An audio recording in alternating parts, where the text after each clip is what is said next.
I'm obviously not on site, but I see that they've begun recording as well, and that means it should be on the television soon. I'd have to give the borough manager a call.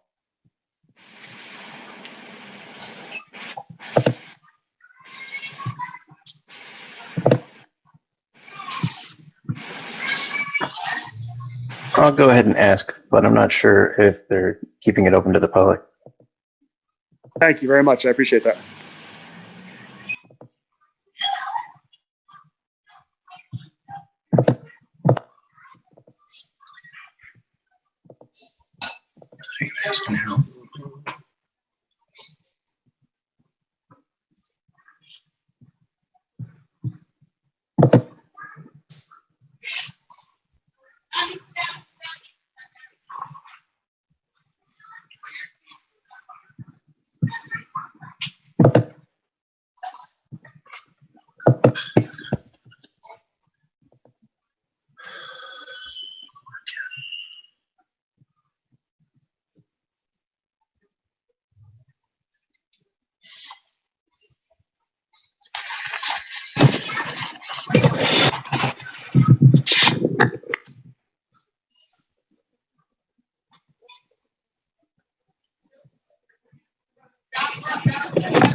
For tonight, the meeting is strictly virtual just because of COVID and the issues of having public in the building, at least at the moment. Gotcha. Strictly virtual all night? I believe so, yes. Okay. Thank you very much for that confirmation.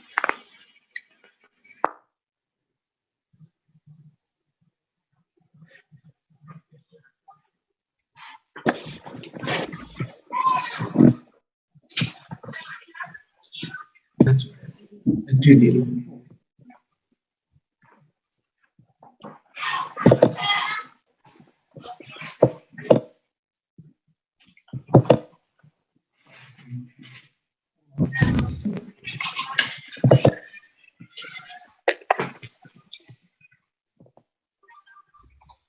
What happened?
Get this party started.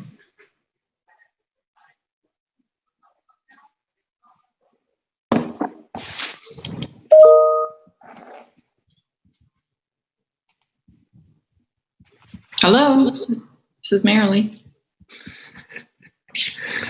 Hi, John. Hi, good evening.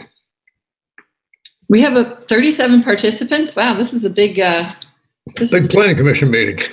awesome.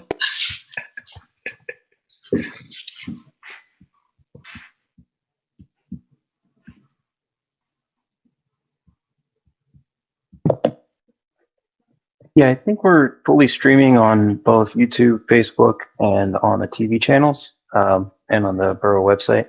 So you guys should be good to go. I'm gonna disappear, but feel free to holler if you need a hand with anything.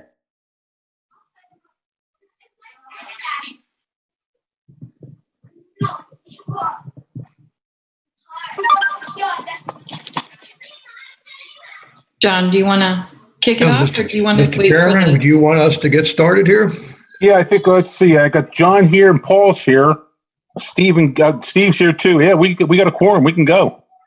All right, be happy to do that. My name is John Van Leuvening. I'm an attorney with Eastburn and Gray in Doylestown. I represent Select Morrisville LLC and have been involved with this project since Joe McGrath conceived it almost 2 years ago now. With me tonight is Marilee Maycock. Marilee is an architect and a land planner with KSS Architects.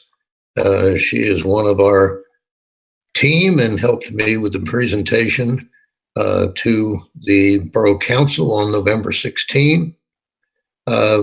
I believe Joe McGrath is also on the call or participating in the meeting. I haven't been able to tell yet whether we have anybody else from our team tonight, but we certainly have enough to get started here. By way of background, and some of you, or probably many of you on this call already have background. If you didn't have it from watching a video or participating in the meeting we held in August of 2019 with Borough Council, you may have had occasion to watch that video later. You may have attempted to watch the meeting on November 16th of this year with Borough Council. We understood there were technical difficulties and made it difficult for anyone who wanted to participate. But again, I noticed that meeting is also on the Borough website, so that if anybody was enterprising enough to want to watch that, they certainly could have done so. So with regard to the Planning Commission, we have not made an appearance before the Planning Commission yet. As I explained to Borough Council on the 16th, one of the principal reasons for that is that Select Morrisville does not really have standing to submit even a concept plan to the Planning Commission at this point, because a number of the properties that are involved in the concept plan that we have presented are still owned by Morrisville Borough and or the Delaware River Joint Toll Bridge Commission. And our project proposes that the Redevelopment Authority become involved to become the common owner of all of the properties, all the public properties at least, which are involved in our project. When we appeared before Borough Council for the second time this year after a 15-month delay back in November, we asked Borough Council, and I explained to Borough Council why it was not possible for Select Morrisville to go further than we'd gone without buy-in from the borough. And at that meeting, Borough Council, I think logically and understandably, asked us to attempt to present the project in its concept form to the Planning Commission and the Environmental Advisory Council, and also to attempt to meet with the public. Public meetings are difficult in these times, but I think that what we came up with the assistance of Mr. Mitchell, the borough manager, was essentially an evening at which we are going to make a presentation to you We're going to make a presentation to the Environmental Advisory Council, and then we're going to run a workshop that Marilee is going to orchestrate with any members of the public who want to participate. What we hope to achieve, and I'm sure what Borough Council wanted us to attempt to achieve, and Mr. Paul can speak to that, and if I'm off base, I'm sure he'll chime in, was to get input from the borough's advisory groups, not directly related, in my opinion at least, to every little nuance of the plan, because council and the borough will control all of that going forward. But whether or not there are comments that might be helpful or to council in attempting to make a decision as to whether or not they want to endorse this project to the point where Select Morrisville can take the next steps. By way of background, what we have done since we appeared before council in August of 2019, what Select Morrisville has done, is to go out. Mr. McGrath has very aggressively pursued the putting private properties adjacent to Williamson's Park under agreement. We now have a block of 6 properties on Bridge Street, on the northeast side between Park and Central, which have become a part of this project. The project still includes the Franklin property on the opposite side of Bridge Street, down near Delmore, on the south side of Bridge Street at Delmore. There were also 4 properties that were not included on the north end of the property. They, for want of a better description, they jut out into Williamson's Park. All 4 of those properties are presently under agreement. So Joe has very aggressively attempted to assemble properties that make, in our opinion at least, for a better project and provide additional ability to be flexible in the plan.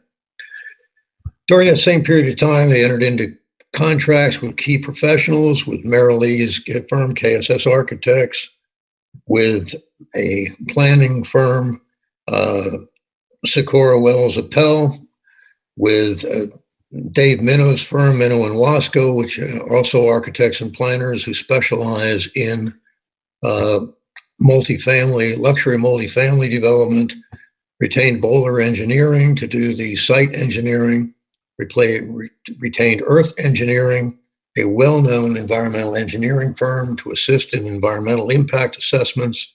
And assuming the project moves forward, they'll be involved in the test borings that we're going to need in order to determine whether or not there are any site constraints.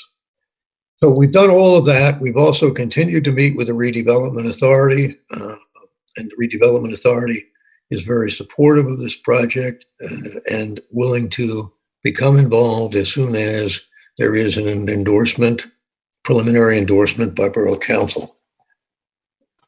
We have the next steps, assuming Borough Council elects to give us the opportunity to proceed with them and with you and the other borough advisory committees, with the opportunity to move this project forward. One of the first steps will be to bring the Redevelopment Authority in to work with the borough to expand the redevelopment district to include the properties that are encompassed within our project site. That will also involve negotiations with the 3 churches that own the underlying fee simple to the ownership title to the properties that are leased by the borough. I think most of you probably know that the majority of Williamson's Park is under and subject to 100-year leases. In other words, the borough leases those properties from 3 churches in Trenton. Those leases were entered into in the late 20s and early 30s. And we need to work with the RDA to acquire title to the underlying fee, and then the RDA will work with the borough on a redevelopment agreement for those portions of the park which would be involved in our project, assuming, again, that council endorses the project. We also then need, once council gets involved, to obtain the Delaware River Joint Toll Bridge Commission buy into the project, because the Toll Bridge Commission owns several properties right along Bridge Street that will be key to developing the streetscape that we think is going to be critical to this redevelopment project and is a very important part of it. We've had preliminary conversations with representatives of the Toll Bridge Commission. We feel that they're going to be very supportive of the project and work with the borough and select Morrisville to make it a reality. But again, that's another step that we're going to have to take. Then we're going to have to develop our concept plan a little further, and we're going to take the input we received tonight, the input received from the EAC, the input we received from the public, and continue to work on the development of that concept plan. At some point, hopefully sooner rather than later, would be presenting formally a sketch plan to the Planning Commission for review. And that will essentially kick off the process that you're much more familiar with. At the same time, we recognize that what we're proposing doesn't fit neatly into any of the zoning districts that you have in your zoning ordinance. We're going to have to work with you to develop what I'll call a town center ordinance. Perhaps it could be done as an overlay. Perhaps it will be done as a new zoning district, but that's the kind of thing that we'll be talking about with the Planning Commission, again, assuming that we move forward. It'll involve the discussion with you of some planning concepts that I don't think that looking at the borough zoning ordinance are a little bit different than what you have. And frankly, I do work all over Bucks County and municipalities up in the Lehigh Valley and all the way around Philadelphia, and a little bit different than most of those municipalities have as well. Because we're proposing a master plan for a town center. Town square is what we call it, but it's a town center redevelopment project, mixed use, cutting edge, state of the art, the kind of thing that we have to start with on a blank piece of paper when we write the ordinance, although we can give you examples of the kinds of things that other municipalities, forward-thinking municipalities who have bought into this kind of concept have supported in the past. We don't have to start all over. We have reviewed, in preparation for the meeting with you tonight, we have reviewed the comprehensive plan update that was on your website. I have to say, I think Marilee would echo my sentiments, but I've read a lot of comprehensive plans. This draft that you have is an extremely good comprehensive plan. A lot of them are kind of boilerplate and cut and paste. This one is not. You have it full of detail. And frankly, there's a lot of things in there that we think support our project. We also noted that you're drawn heavily in your comprehensive plan update with the open space plan of 2009 that your Environmental Advisory Council developed. And again, that is an excellent plan. And although I know that back in 2019, the EAC said that they would not support any plan that involved the redevelopment of any portion of borough open space, I found a lot of kind of things in their open space plan that I believe are actually supportive of the kinds of things we are talking about here. Because we made a comment, Mr. McGrath and I, back in 2019, explained to council that although this plan involves the redevelopment of a portion of Williamson's Park, the concept is that we will continue to work with the borough to further develop other open space opportunities in the on borough-owned property along the riverfront. I noticed in the master plan, the open space plan, and in your comprehensive plan, there is a proposal you'd like to do a lot more along that riverfront that you probably can't do without private assistance. The other thing that struck me, and I know that everybody here is well aware of it, is the issues that you have with the levee recertification and the floodplain. There's a very, I thought it was a great picture in the open space plan showing our project site underwater. That in and of itself is a hurdle that we recognize we're going to have to overcome. I've talked on numerous occasions over the last year and a half with Kurt Schroeder.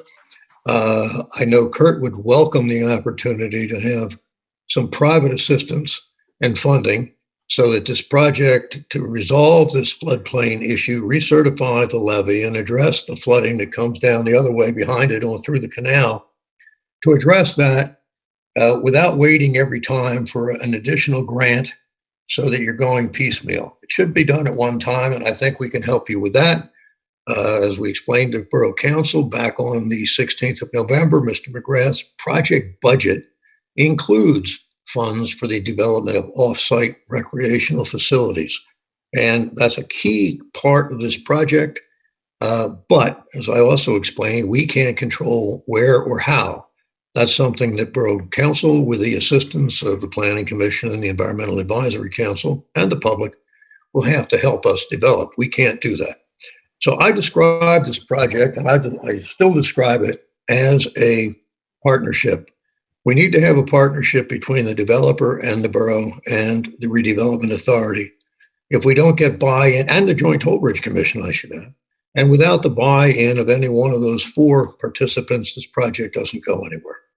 So we were asked to be here tonight to give you an introduction to the project and to solicit your comments, and that's where we'd like to go with your permission.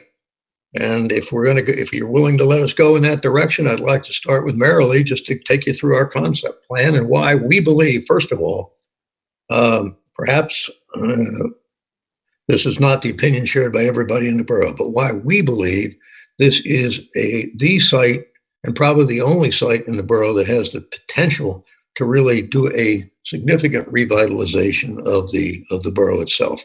Marilee, would you introduce yourself, if you would, please? Marilee. Yep, I'm here. I'm going to share my screen. This is the presentation that we made for the council on November 16th, but I will introduce and then roll right into the concept plan itself. So can everyone see the presentation and also hear me? Anybody? I guess if... Fine, yeah, looks good. Yep. Yes. Good. Okay, so good. Okay, so my name is Marilee Meacock. The managing partner for KSS Architects. We are an 85-person firm. We have offices in Princeton, in Philadelphia, and New York City. We specialize in learning, commerce, and community projects. I'm a Penn Stater, and I began my 30-year career living on the corner of Makefield Road and Big Oak Road. And I frequented the Giant here in Morrisville. So I know the area fairly well. I'm an architect and a planner, and my specialty is community engagement and helping to build neighborhoods.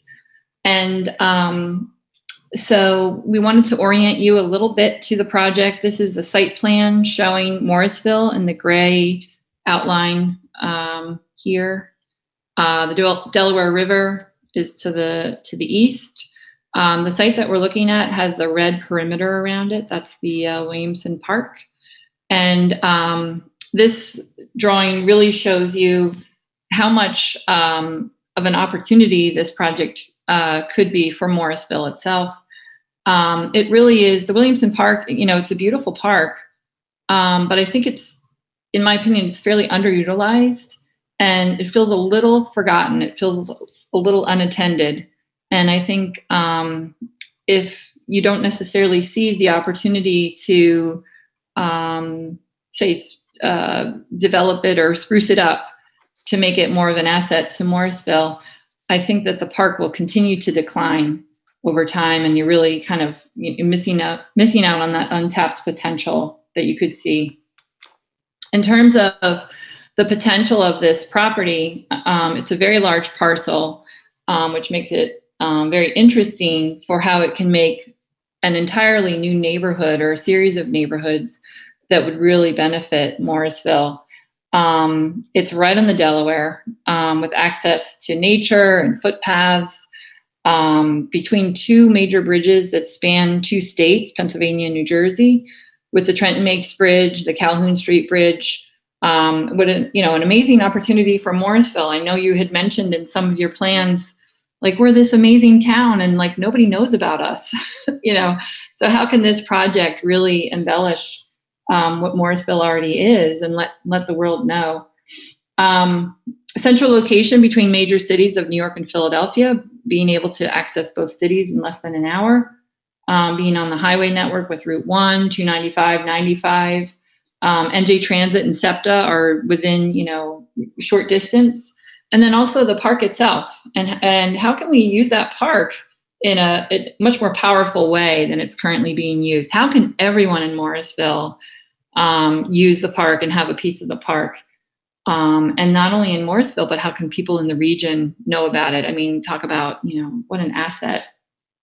This project can be a huge financial driver for Morrisville, with the opportunity, for new types of tax base, new jobs, new opportunities for different types of housing. That was another thing that you referenced in your comprehensive plan, was the different types of housing that you could see in Morrisville in the future. And this project could provide that type of housing, different types of housing.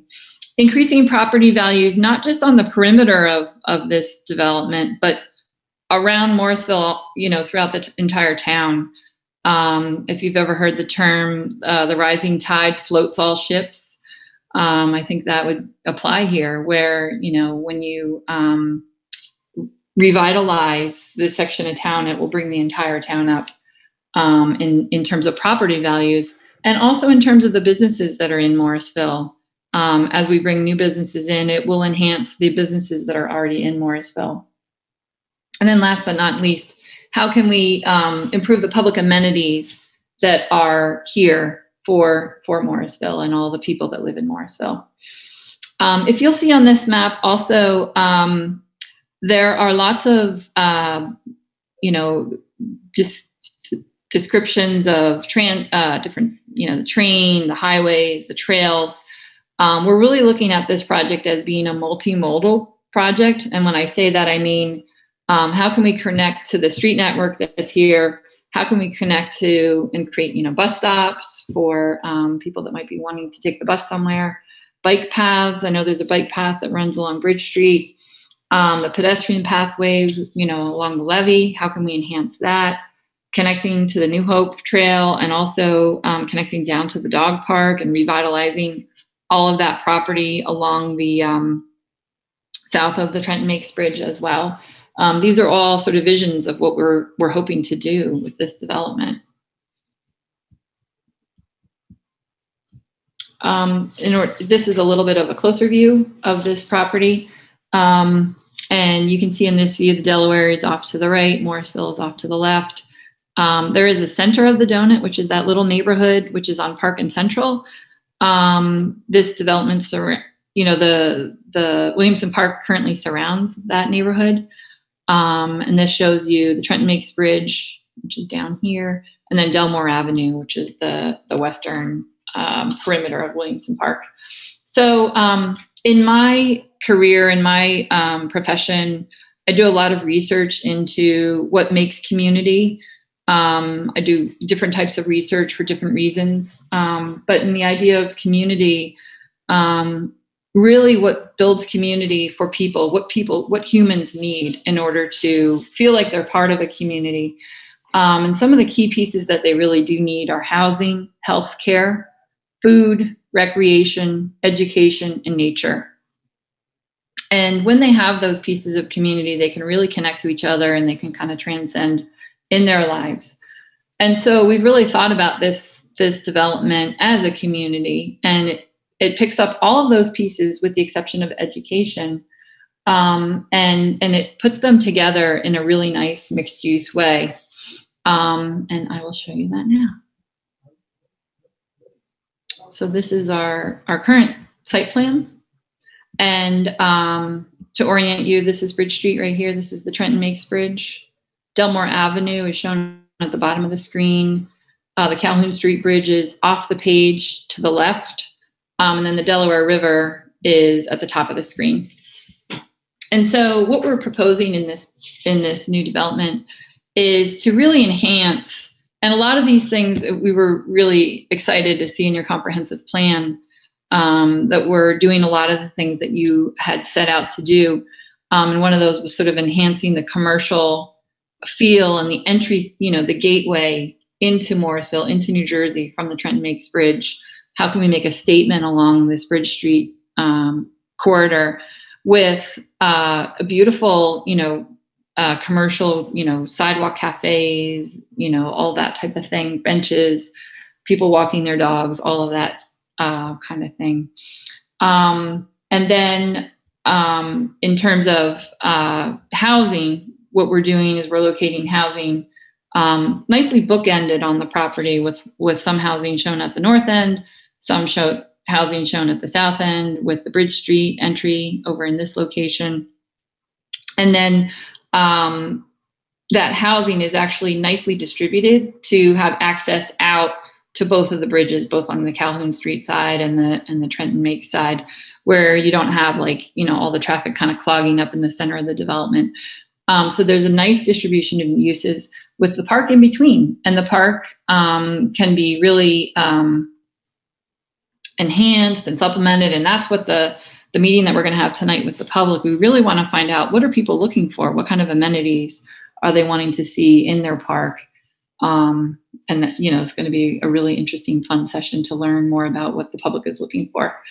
In terms of the commercial district, we're looking at including restaurants, we're looking at including a grocery, a bank, a healthcare clinic in that area. And again, that serves, all of those pieces sort of serve this idea of building a community, and each of these pieces serves each other. So the housing serves the retail serves the housing, all of it serves the recreation. All of these things sort of feed off of each other. And that's really the beautiful thing about community, is that it all sort of serves each other.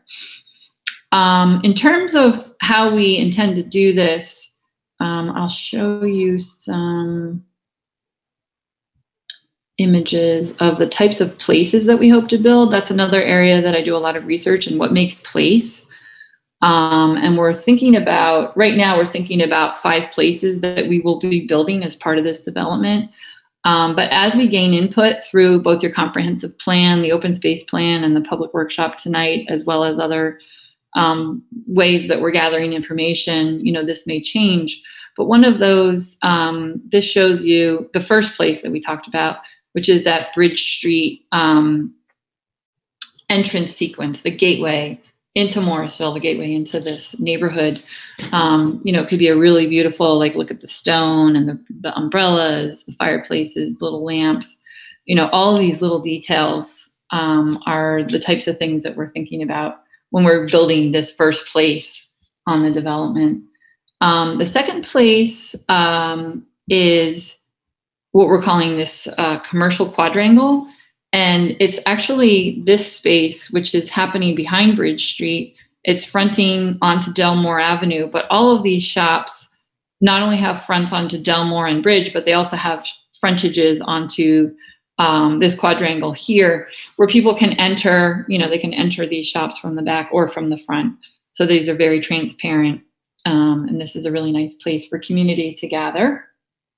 That's place number 2. It looks like a big parking lot, but I think internally we've discussed the fact that we can reduce that parking a little bit.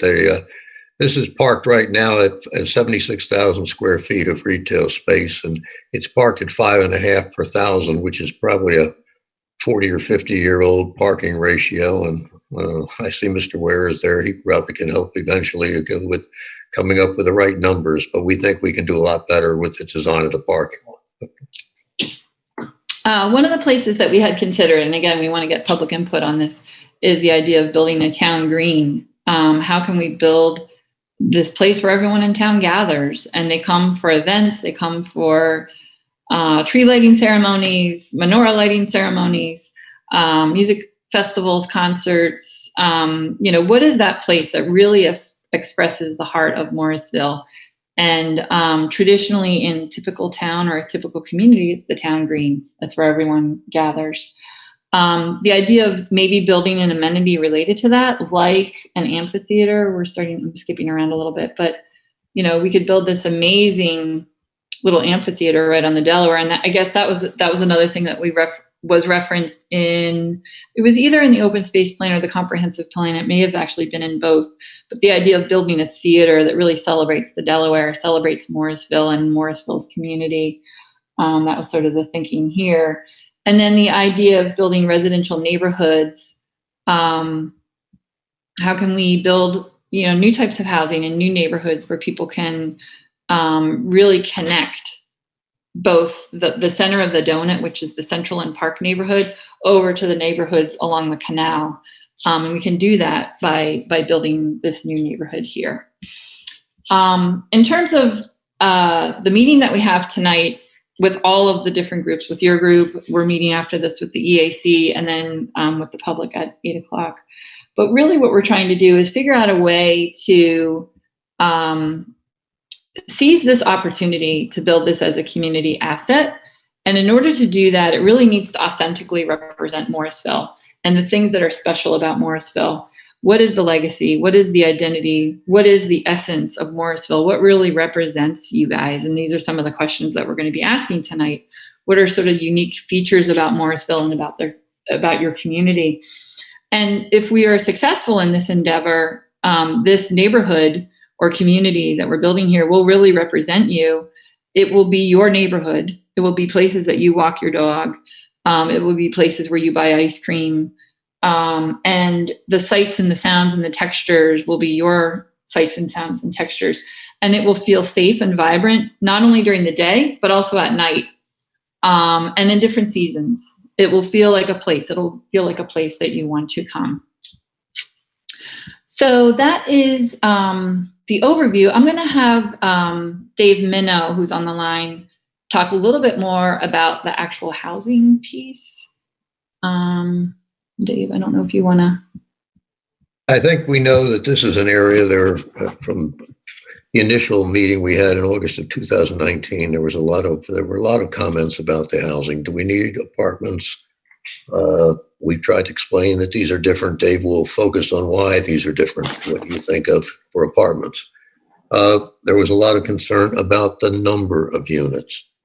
We have on this plan a great number, a lot of units. There's no question about it. And there are densities that are much, much higher than anything that you have in your zoning ordinance right now.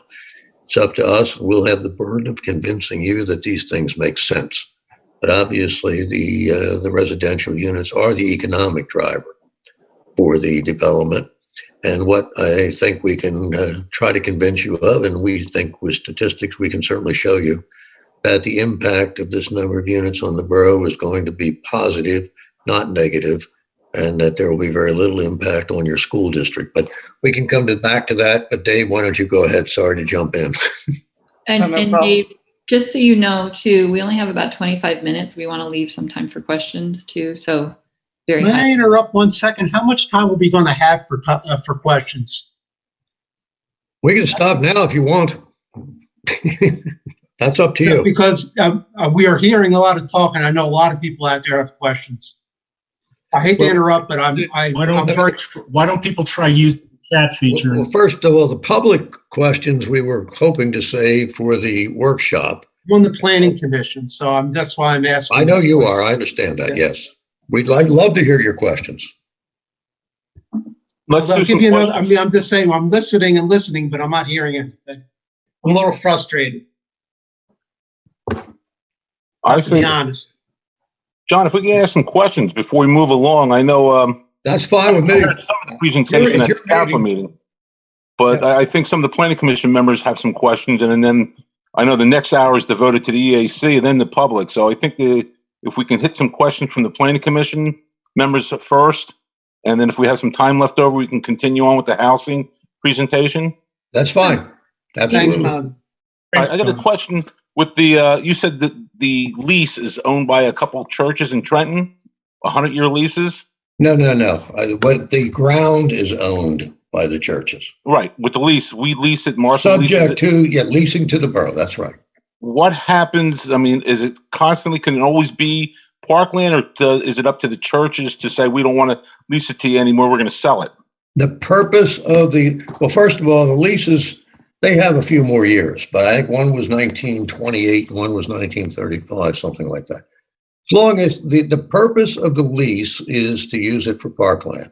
That's the stipulation. And if the borough stopped using it for parkland, then they would have the right to terminate, not the obligation, but the right.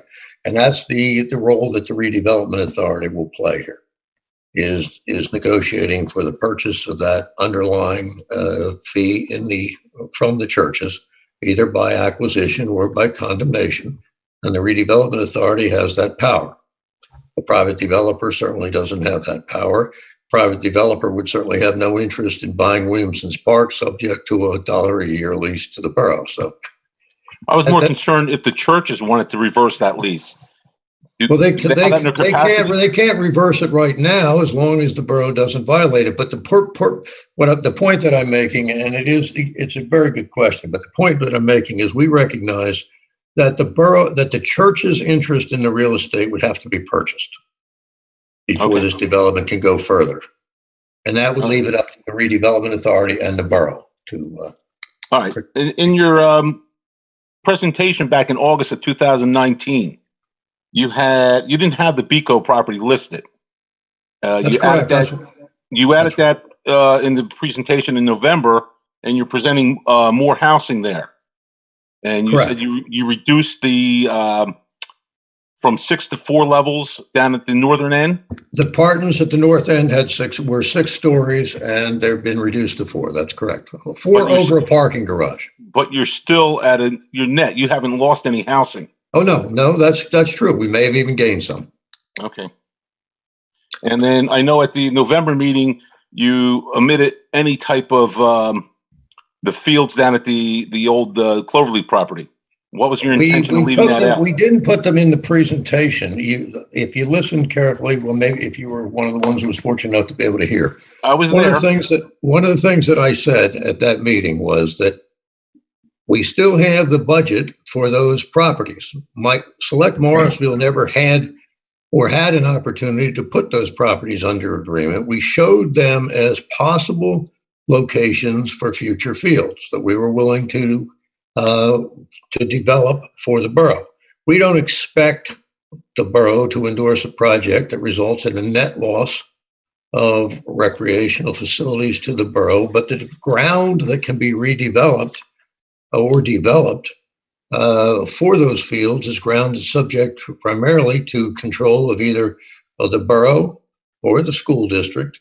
We had at one point put the Cloverleaf property in there as a potential location for fields. We understand recently the school district put that under agreement.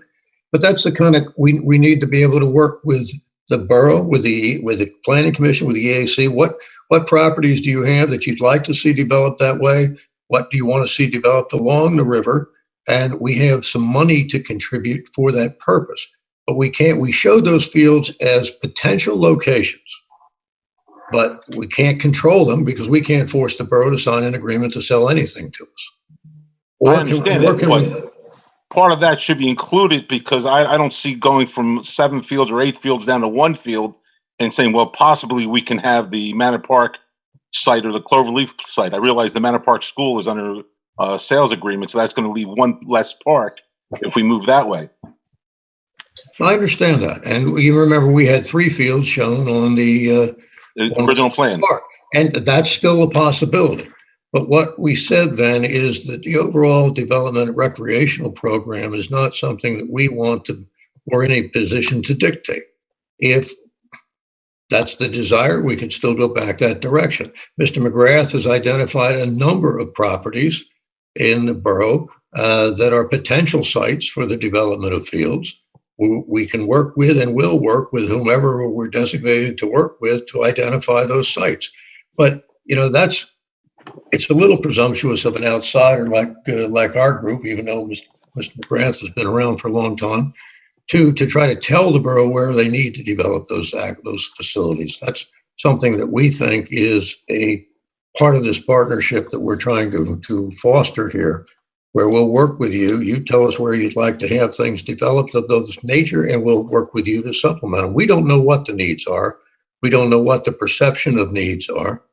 And if ball fields is a priority, then that's where we ought to be focused, and you can help us focus there. But I think we have a number of priorities. I'm just saying that you're showing on your plan in November that we're going from 7 or 8 fields down to 1 field. And I always represented that was a concept, not a promise. I realize that, but your plan showed utilizing the Cloverleaf property, and then you omitted it, saying, well, maybe that's a good place or maybe not. Well, we omitted it because, frankly, we understood that a few weeks ago, the Redevelopment Authority extended an existing contract, and it seemed disingenuous to show a property on the plan where the Redevelopment Authority had just re-upped the contract. Now, we're still having discussions with the Redevelopment Authority and the prospective purchaser along those lines, and we hope that will become available. Well, I don't know if are you talking about the school, the old Manor Park school being sold, or are you talking about the RDA? There's two different things. The Cloverleaf property was one that we showed, and the Manor Park school was the second one we showed on that plan. Right, but the only one I'm aware of being possibly sale is the actual elementary school. No, what I'm saying is the RDA has advised me that they have had the Cloverleaf property under agreement, and that agreement was just recently extended again. We assumed that perhaps it would become available, and it may still become available. As of today, it's still under agreement. Okay. And you have other properties that Mr. McGrath has been looking into for athletic or recreational fields? He has been identifying properties as potential sites. He's had his consultants out there. I mean, we don't know what exactly has been done internally, but he hasn't stopped working. He's continued to look at sites, and we believe there are other sites out there that can be identified and developed. We noted that in the open space plan that you've incorporated in parts of in your draft comprehensive plan, that you referenced the fact that there's a whole inventory of undeveloped properties that are in public ownership. One of the objectives in the open space plan is the development of some more active recreational resources. And there's also a recognition that that's going to take outside money to do that. And that's how we feel we fit into this overall plan. Speaking of money, any estimate what the park is worth? What's the land worth? Dollars and cents. Does anyone have that answer? We don't just know have the the stance. So we don't know. So here's another follow-up question to that. I'm going to hit on the economic side of things. Sure. So it's my assumption what I'm reading and understanding is that the RDA buys the property, gives it to you guys to develop. So Morrisville doesn't get any money up front in that situation. We're on the hook for a major project that could change the landscape, good or bad. Let me finish, please. Good or bad. And we don't know what's in it for us in terms of dollars and cents. I haven't heard or seen anything. And what about, and are you also looking for tax abatements on top of that? Well, all right. That's a multi-part question, and it's a good one. Absolutely, it is. It's a good, and it's a good question. First of all, let's assume for the minute let's assume Select Morrisville negotiated with the churches and bought the land. It's still subject to the borough lease. We don't have no private developer, nor the RDA would have the ability to terminate your ownership, your ability to use that property as a park for the duration of those 100-year leases. So right now we're talking, if I remember right, the first lease would expire, the 100 years expires in 2028. That's another 7-8 years. The next one is somewhere around the early 30s, I think 2030, 35, somewhere along that line.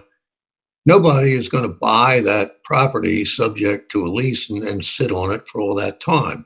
So as I said at the council meeting on the 16th, the fact is that the borough and the RDA would have to enter into a redevelopment agreement. What the borough's ask was on that redevelopment agreement would be part of the discussion. So you're not giving up, you don't sell the property to us. We're not buying it. The RDA, the most they could do is enter into a redevelopment agreement with us. and that's not without strings. Properties always have to be purchased. You have a right to participate. They have to work out an agreement with you to terminate your leasehold. If you don't want to terminate your leasehold, there's no agreement between you and the RDA. The borough frankly, keeps control, and I think I said this to council on the 16th, the borough keeps control of this project every step of the way. We need to know that the borough buys in, or as I said to council, we have to stop right now. There's no point in going forward. How can they buy in if Morrisville wants to work with us in good faith toward the implementation of the project because it sees it as a vital opportunity and then probably a once in a lifetime opportunity to really do some meaningful redevelopment, then fine. Then we're with you. But the borough never loses control.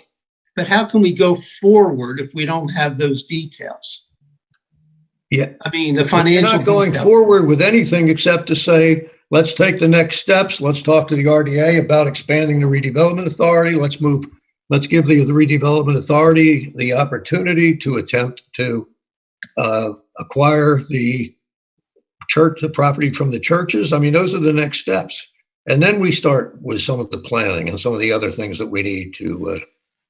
Well, Paul's got a good question. I think maybe to clarify it, at what point do you start talking to us in the planning section? I'm not saying right now you need to provide an answer, but at what part of all of these negotiations do we start talking about money to the borough? And how are you going to address the traffic of all of these multi-units that are coming in, the traffic in this? We have traffic planning and design, one of the best traffic engineering firms. And traffic planning and design has already done a lot of background work. They've submitted a multi-page application to PennDOT, what's called a scoping application, to work through the issues relating to traffic with PennDOT to find out what PennDOT is going to require. And again, we can't force the borough council to sign a development plan. We have to answer all those questions. John, we're not asking you to force anything. We're asking, when do we see these numbers and when do we see these plans? As soon as we know we have what is included in the project, and that's the point that I keep making. We know what properties we have under agreement. I think Select Morrisville has 12 or 13 properties under agreement right now. And those are the properties that are around Williamson's Park, not Williamson's Park itself. So we need to know that the borough is willing to take the next steps, willing to expand the redevelopment district, willing to let the RDA. Why are you saying that you need to know these things when you haven't provided the information? You can't provide the information until you know what the project is. When do you know what the project is? As soon as we know Williamson's Park is part of this project, and we then can go to the Bridge Commission to get the Bridge Commission's buy-in so that we can say, okay, we can take the areas that we show on our plan and develop the plan. The borough then we'll be negotiating, the redevelopment authority will be negotiating a redevelopment agreement with the borough, and all these questions can start to be answered. They can't be answered now because we don't know what. I'm not asking them for it to be answered. I'm asking when can we see the information, or when. Wait a minute. Wait. It's time out. I'm not saying anything. Go ahead. John, please. When can we plan on seeing it? When can we expect to see something? At what part of this project can we expect to see some of these details that we're being told about, but yet these questions are starting to rise and we want details? This is where we live. You tell me what detail you're looking for. I mean, we can do all of it. If you tell us, if you buy into this, council suggested we work with you on a concept plan, on a formal sketch plan submission. And we're willing to do that as early as January. We can get a sketch plan in here. I can start to give you these zoning parameters, the criteria that we need. But we have to make an assumption that the project is going to work, and we can start to do all of that. We have an economic consultant on board. We have traffic consultants on board. We have all of the engineering team is lined up. But my client's already spent $500,000 to get to this far to show you that we mean business. We can't go any further right now until we know that the borough is willing to take the next steps, not to approve a development. That's probably a year and a half, a minimum, a year and a half away. So, John, let me get this straight. You're looking for borough just to say, move forward, spend more money of your own money, and we as a town, we're not committing to anything at that point. We're just saying, move forward. Let's see if we can work something out. No, what I'm saying is that we're going to be asking council to say that we're willing to move forward with you on this concept plan, and it will entertain a request from the redevelopment authority to expand our redevelopment district. And we need good faith. You have every way, and I know some of the council people ask these questions. Every step of the way, you have ways to stop this project. What we're saying is, what we're asking for is a good faith expression of good faith willingness to move forward, to get some of this information done, to tie the properties up so that we can submit a formal application to you and have standing to submit it. Right now, as I think I may have mentioned this at the November 16 meeting, but right now, in order to move forward, the applicants with a sketch plan would come into you. If we follow the provisions of the municipality's planning code, we would have to file an application in the name of Select Morrisville. The Borough of Morrisville would have to join, and the Bridge Commission would have to join in order to have standing to even submit a concept plan at this point. That's the problem. You want good faith from us, but yet we don't get all that much from you. That's what I'm hearing. Well, I don't know what you would want. What do you want from us now? You control every step of the way. I mean, all right, I'm gonna try this again. Hold on. You asked, and I'm going to answer you. I'm listening. Very good. Good. I'm glad we're on there. Traffic. What about it? That's number one. I think Paul had a great question that said that wanted to talk about money to the borough. That's two. And there's probably more details than that. John, this is Steve. You guys hit all the points that I was going to bring up. The only thing I haven't heard yet was the police. I saw on the plan that the height of the apartment buildings, which I understand, if we don't have apartments in this plan, the plan is dead. If that's correct. So that's correct. Yeah. All right. Very good. So, I mean, that's gonna require additional policing. So I'll stop talking now. But that's the only other thing I was thinking of. But you also will have significant tax revenues to offset those public costs. What are those tax revenues? That's all part of the dollars and cents. We need to know that information, what those tax revenues are going to be. You can't know that. You can't know that information definitively until you have the project clearly defined, until we know what's involved in the offsites, what offsite expenses you want us to incur. Then in all due respect, you don't know how many more police we're going to need and how much revenue you're going to get if we have to support those police. We do know. We can give you all of that, but that all has to assume that everything that we show here in this project is feasible and is going to happen. It sounds like the big missing. Mr. Ware is on the phone. I know he can tell you. There's a model Rutgers came up with to determine all of that fiscal impact.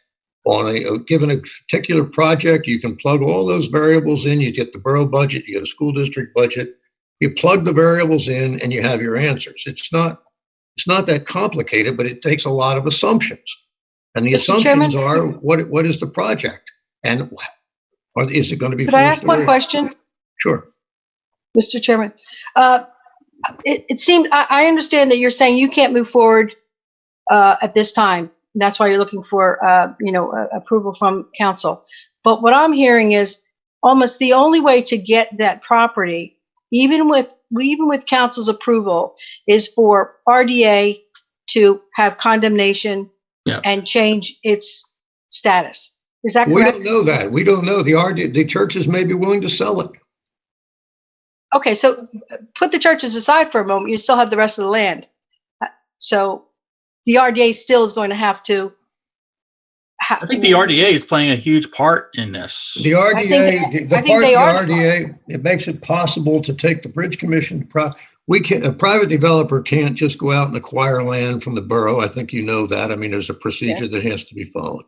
Same applies to the Bridge Commission. The other factor is that the Bridge Commission properties in and of themselves are not of significant enough size that they could be redeveloped along with the concept that we've shown along Bridge Street. So they're going to have to be combined with Williamson's Park. You're going to have to put that in one owner so that the property can be re-subdivided as we've shown it on our concept plan. All of that has to happen, and that's why the redevelopment authority is a necessary part. They don't have any part to play if the borough isn't interested in being willing to consider giving up a part of Williamson's Park in return for a developer commitment to develop other areas within the borough for recreation, for whatever you choose, or wherever you determine are the needs that the borough has for active recreation. Let me ask one more question real quick. Is this the largest project that McGrath has undertook? Absolutely. To my knowledge, it'd be the largest project undertaken in Bucks County. I didn't ask you that question. I just asked about Mr. McGrath. But Mr. McGrath has backers. It's not him himself. We have financial backers, or we wouldn't have gotten this far. Could you put it in the context of how it compares to the Goodnoe corner property in where is that, Newtown? Well, obviously that property was about 3 acres, if I recall correctly, versus this one, which is 30 acres plus or minus. That one did not include 500 apartments, as this one does. Okay. It included less commercial space, and that's why Mr. McGrath's not doing it himself. Fair enough. Thank you. He's the feet on the ground, but he's not in this himself. Nor could he be. This is a massive project. I think Joe had indicated to council that the current budget for the plan that you see is in the neighborhood of $130 million. Thank you. I want to ask a hypothetical question. You guys start digging, you give it a go, green light, you start digging in various places, and there's a massive flood. And that we've had back in 05, 06, or 04, 05, whatever the dates were, maybe even bigger. What happens? Well, there won't be a massive flood because we won't be able to start digging until all those questions are answered. But you don't have control over Mother Nature. My point is, let's assume everything is a green light, the levee gets certified and all that good stuff, and you guys start digging and there's a catastrophe, which could happen. I mean, my question is... Theoretically, yes, but this project isn't going to go forward until the properties that are involved in it are located outside of the floodplain. And today, it's not. All of that has to be addressed. I mean, as I said, I've talked to your borough engineer. I know what the plan is, but nobody's going to start this project. Nobody's going to finance this project if any of those questions haven't been resolved. How would it not be in a floodplain? I don't get that. Just because the levee gets certified. Well, the levee takes a lot of it out, but then we have the back end to address. And that's what the plan that I understand from Kurt is being worked on, to intercept the water at the north end and eventually develop a pumping system that will keep it from ever getting onto the Williamson's Park property. There's a plan to do it. It's just a question of implementing the plan, and that's going to take time. And right now, I know that Gilmore and Associates has been handicapped by the fact that they have to wait each time until they get a new grant component that they can go a little bit further in the planning. But that's not really the way to do the project. They know how to solve it. It's just a question of getting the funding. This project can't be built till those things are solved. Okay, we'll never thank be you. able to. John, I see our hour's coming to an end, and I think we have thousands of more questions to ask. But I would say I would be interested in moving forward to see what else you can propose and what else we have as a town, and what other areas that you recommend having green space or open space and recreational space. Well, your open space plan does identify them. There's a whole list of properties. I don't know them intimately, but Mr. McGrath has already looked at them. And it's a question of saying, okay, do we work with the planning commission to help to locate what's the best site? What's the plan? We don't know. We're not that familiar with how the borough works. We're not sure whether, I doubt that the borough has considered a project of this magnitude either. That's why I said we all have to work together. It's going to be successful. There's no question about that. No, I agree. I think, we have many more nights of meetings and hashing out things moving forward. And like I said, we're a million miles away from even looking at a sketch plan at this point. But we look at a sketch plan, but we have a lot of things to do. We'd all be guessing, because until the property issues have been resolved, some of that dialogue is going to be, well, it will be hypothetical. Let's put it that way. I mean, we're willing to work with you down the road as long as we know that we're going in the right direction. A lot of these things can be done coincide. They can be done side by side. And some of the things have to be done side by side. If the redevelopment authority gets the green light to go ahead and talk with the churches, we can continue to work with the concept plan. We can meet with you. We can talk about where the recreation needs to be done. We can talk about what the priorities are. We can talk about providing the linkage that the open space plan talks about, from going south from Bridge Street south, and link in some of the other properties that the borough owns on the south side. The walking path, the connectivity all along the riverfront. That's all talked about in your comprehensive plan, the open space plan. There's room to do that. This project has that built into the pro forma. Is it a fine-tuned financial plan? Well, there's a lot of hours that were spent on it to see whether it works. The development concept, we believe, is marketable. That's the other thing. Did Mr. McGrath determine that there was interest enough to support a plan for this number of apartments in the borough of Morrisville? The answer to that is yes, because we wouldn't have even come this far if we didn't know that the experts around the country who do these kinds of development know that this is they like this area. They think it's got wonderful potential. And they've already...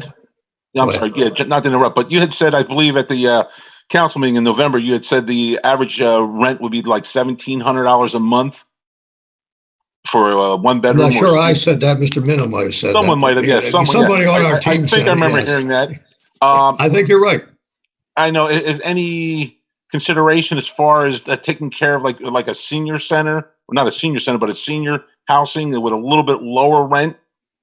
When I'm looking at low rent, I'm looking at something for someone, a senior in town would want to sell their house and stay in Morrisville and live in Morrisville, but at maybe one of your facilities that you're proposing. Well, right now, that's a concept. Of course, that's a marketability question. And most of the clients that I know have right now that are developing apartments are trying to avoid committing to an all seniors project. Yeah. By the same token, they have a lot of seniors coming into the projects after they sell their residences. That's an income thing, and it's an issue. The projection, the reason for that is that there's a projection that down the road, 20 years, 30 years from now, age-restricted projects may have trouble filling up because the next generation following the baby boomer generation is not projected to have the same kind of disposable income that the baby boomer generation has. That's true. That's true. Planning Commission guys, any other questions? I leave it to the EAC needs their time. So I say for now. I mean, I look forward to having many more meetings and a lot more questions going back and forth if council so desires to pursue this, which I would hope they would be. And we would look forward to working with you. I think you'll find that we have the team together that can answer these questions. I told council that I've been doing development work for over 40 years in Bucks County, and I grew up in Bucks County in Newtown. And this is the best team that I've ever worked on, and I've worked with some pretty darn good project teams. We believe we have the best of all the disciplines put together here to answer the questions that are going to come up. All right. So John, I have one question very quickly, as long as we're talking about the baseball and the fields. So the fields will be gone from, like, let's say the plan that currently in place is the plan that happens. I'm not saying that it will, but let's make the assumption. and we find other locations, let's say the Manor Park area, for baseball. Is there a way that you can like obtain those fields and make sure that the kids have a field before you start on Williamson Park? Well, I would say that those two things normally would come together. Okay. In my view, let's assume that we identify those sites, Helen, and then we ask council to give our approval. Council's going to say this approval is conditioned upon. And then one of those conditions, I would presume, would be either setting aside the money to build the fields, but you can't ask somebody to say, okay, I've got a $130 million project. I've got to stop, put it on hold while I build baseball fields. You can't finance that. By the same token, if we have the project financed, and part of that commitment to meet a condition of approval is that we set aside X number of dollars, and that part of our development agreement says you're going to develop phase 1 of Williamson's Park Town Square. At the same time, a condition of that development is that you don't get your occupancy permits until you build 2 fields on property A. That's workable. Those kinds of conditions are imposed on development all the time. Okay. That's good to hear. Hey, Don, I just have one more question for Mr. Van Leuvenink. Oh, yeah. Sir, actually 2 questions. Number 1, did you get accomplished what you wanted to accomplish tonight in terms of what you needed to know or find out? And number 2, is there a specific trigger that needs to happen for this to go forward? Just 2 simple questions. The trigger, as I explained to council on the 16th, is we need council to not to say we approve your concept plan, but we endorse the concept plan and we're willing to move forward and to work with you on the next steps, which would include getting the redevelopment authority involved, expanding the redevelopment district, and having the redevelopment authority then meet with the churches with a view toward working out an agreement to acquire the underlying ownership of Williamson's Park. So they're not agreeing to build it, they're just agreeing to a concept plan. Well, No, they can't agree to build it yet because we don't own the property. That's Understood. number 1. Understood. I just Like I wanted said, we have for to work clarity's together. sake, I just Can't wanted work it everyone over. to know that. Okay. Yeah, Thank you. and you're absolutely right. As I said, I could probably list 20 things that have to happen before it gets built. Okay. But I like to think that if council says we're going to move forward, that means, assuming we can work out the problems, we're going to be moving in the direction that you show on the concept plan. Right. We have to know we're moving in some direction. After that, I think my folks will continue to spend the money to make this thing become a reality. And then the first question I had was, were you successful in your opinion of getting accomplished what you needed to do tonight? Or was there anything else? We were asked to make a presentation to Planning Commission. That's why we set this up. We were asked to make a presentation to the EAC. We picked this date in cooperation with Scott Mitchell because we knew that, at least according to your calendar, both you and the EAC have another meeting before the council meeting on the 21st, where you would have an opportunity to discuss among yourselves what comments, if any, you wanted to pass on to council. So we know you in an hour you can't accomplish anything. We could go down the road and I could ask you questions for hours. You could ask us questions. Bottom line is they're all essentially hypotheticals until we get a little more buy-in and we know which direction we're working in. But I think after that, you'll find us very willing and able to provide you with the answers that you're going to be looking for. Well, I don't know if they may not be the ones you're looking for, but the answers to the questions that you're going to ask. Thank you. Okay. All right, John, Mary Lee, thank you so much. And we'll pass you over to the EAC now. Take care. And you're welcome to stay on. Yeah, I will. Good. Hey, John. Why don't we find out how many EAC people we have on? Hey, John. I have a list here, so I can. John, can I say something real quick? Sure. Joe McGrath, how you doing? This is for Steve and John. You guys still there? Hi, Joe. They're all here. Yep, They're all thank here. you. Yeah. Just give you a little resume of mine. 20 years in corporate real estate and 8-10 years with Wawa, but I work with many department stores. So I handled a large area from really South Carolina to Boston to Chicago. That's where our corporate headquarters is in Baltimore. I worked on with all the national developers. Most of the guys I work with owned 100, 150 shopping centers throughout the United States and all the regional malls.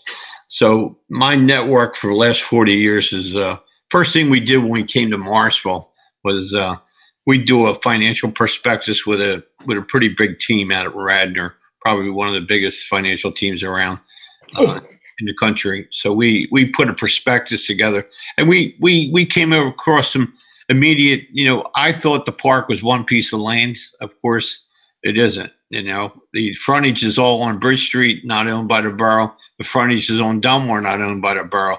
So I said to people, I said that I'm a civic design purist, and we need to assemble like Beco Kitchen, the Franklin properties, to make this thing work and be able to finance it into a beautiful downtown project.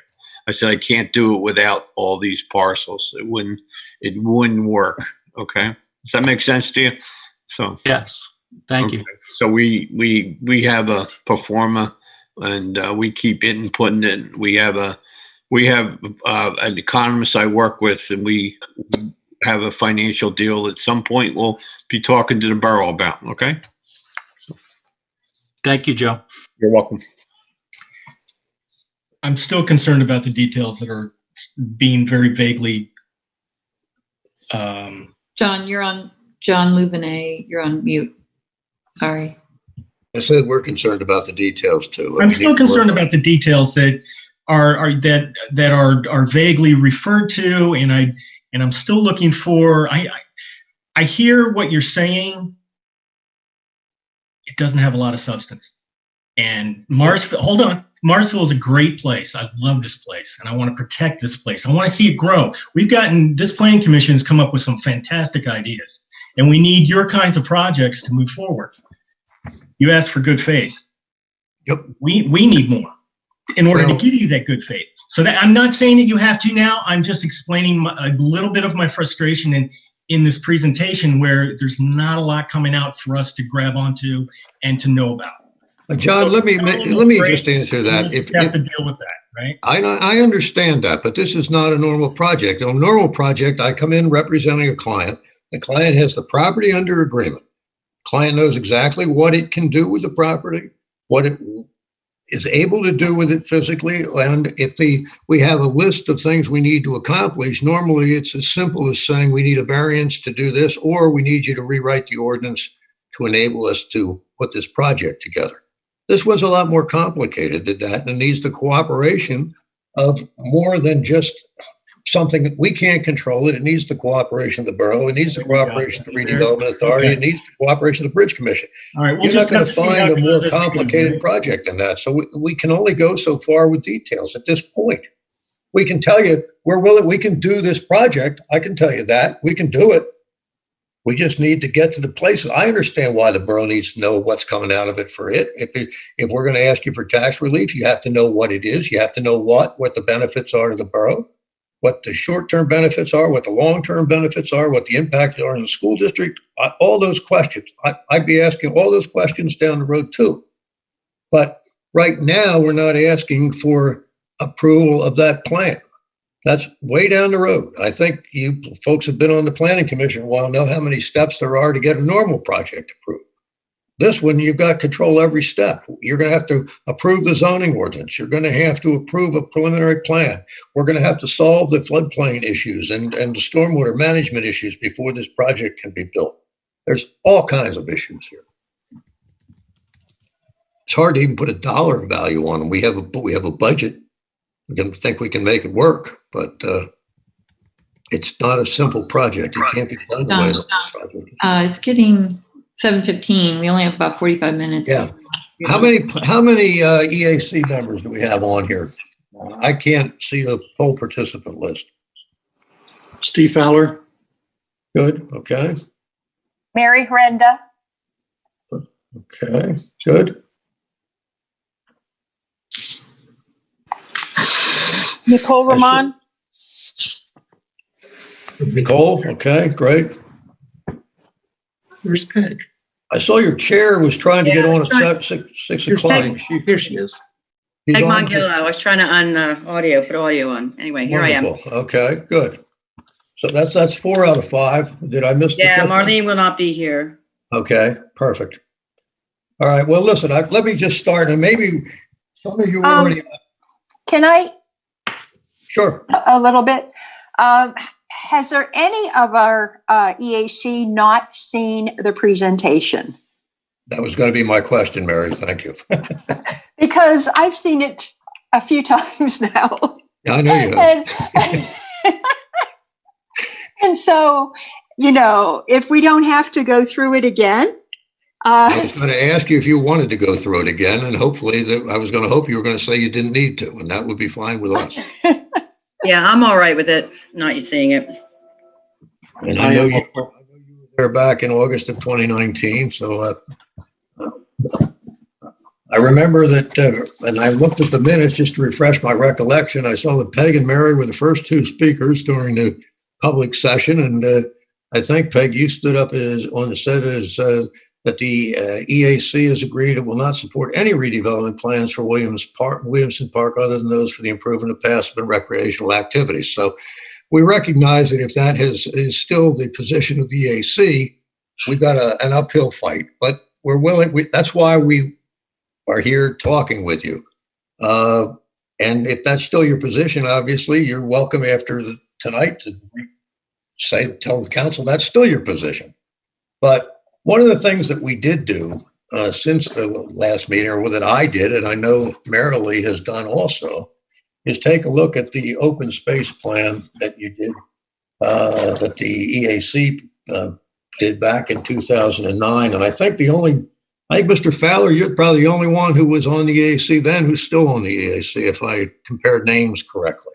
But, no, there was a period where I wasn't on the EAC. I'm not sure if I was active at that time or not. Well, your name is on there anyway, so. Okay. Yeah, and I was there too. And good. All right. but maybe not at the time that the actual plan was written, but I did participate quite a bit in it. I do know, and I should tell you, I should put this up front. I'd have to go through and maybe walk some of those properties again, because there are some of them that are kind of really out of the way. Yeah, I understand that. And there are many of them that are not suitable because they also are in the floodplain, or in the case of the Cloverleaf property, quite a bit of it has been a landfill, and it's really rough. If you ever went down there, there's just holes because there's a lot, things that are in that are in the old landfill have rotten and they have fallen down, and it's a really difficult trek to go through there. Yeah, Mary, on the landfill property, in my discussions with the RDA, what they tell me is that there is a plan that's been developed and actually priced out by the RDA that would have to be taken through Act 2 to cap that property. And with property being capped, it would then, ball fields is a perfect use for the property once it's been capped. Capped with, it would depend on how it was capped. With a minimum of 2 feet of fill material. 2 feet. That doesn't sound very good. I said a minimum. I haven't read the plan. I just know that there is a plan that the RDA has developed, and they already have a preliminary price on it. Is it expensive? Yeah, it's expensive. But most of those capping projects are. Well, yeah, but then are you saying you'd pay for all that? What I'm not saying anything right now because we don't have it under agreement. But I understand that the RDA would apply for grant money, and that the balance of the funding would have to come from private sources. Whoever develops. See, now, if you leave the ball fields there, we don't have to pay for them. No. Right? I know that. Yeah. Well, so this is a problem then. You're going to take away all the one ball field, and we have to pay for it. So no, who said you had to pay for it? Paul had a good private individuals. I mean, who were they but us? No, that's the developer. The developer of the ball fields? Sure. Well, who's going to pay them? It's all part of the project. The The money project from, that can all be made part of the project. That was the point I was trying to make during the planning commission meeting. I mean, I was looking at your plan, and if you read the executive summary of the open space plan, I think it's extremely well done. And I think one of the things that just struck me when I read this, I was expecting to find what I normally find is a kind of what I'll call the tree hugger statement of the EAC, which doesn't ever talk about development. It never mentions the word. All it talks about is preserving your open space. This is a very realistic view of what really happens and how you make meaningful progress with respect to both open space preservation, open space development, and meeting the recreational needs of the community. You recognize 2 or 3 places through here that it's essentially you're looking for the location on the river. It says provides an increased opportunity to have a balanced blend of city and nature. Development of open space is critical to the revitalization of Morrisville. Development, not necessarily keeping it the way it is, but development of new. no. I'm reading right from your plan. I'm reading right from your plan. In our mouth. It means. I mean, you talk about in your plan. There's a statement. You talk about the vulnerable areas, the need to develop south of Bridge Street. Says a combination of land acquisition, zoning changes, restorative planning, community partnerships, and adequate funding will need to occur in order to ensure protection of these areas. You know from experience that it's very difficult. Every municipality in Pennsylvania is looking for for funding that's out there. You're going to get some from time to time. Are you going to get enough to develop a real meaningful development within a reasonable period of time that can really make a difference in the development of your open space?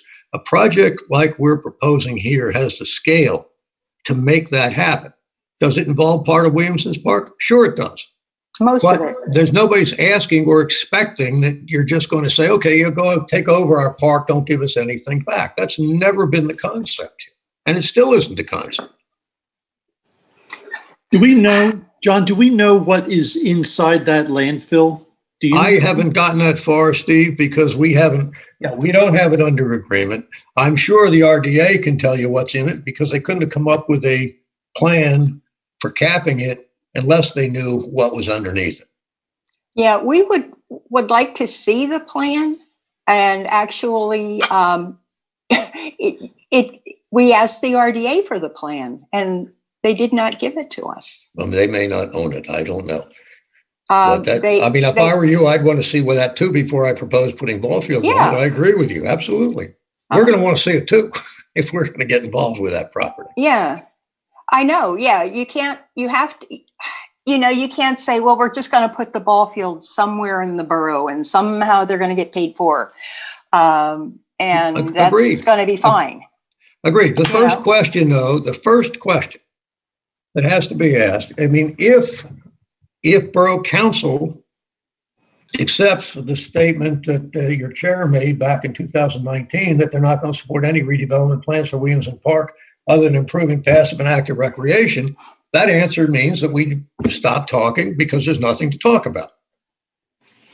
If there's a willingness to say we recognize Williamson Park has a scale that's unique in the borough. It has a location that's unique in the borough. We can do something meaningful there that we can't do other places in the borough.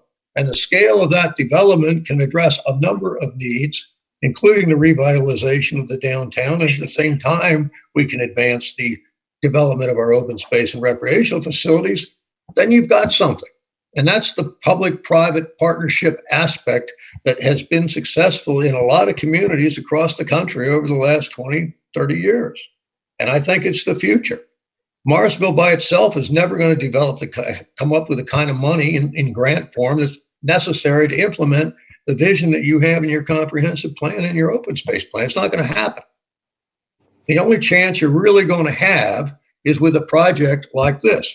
And this piecemeal redevelopment of one property at a time doesn't accomplish it for you. You either buy into the concept or I think you're stuck.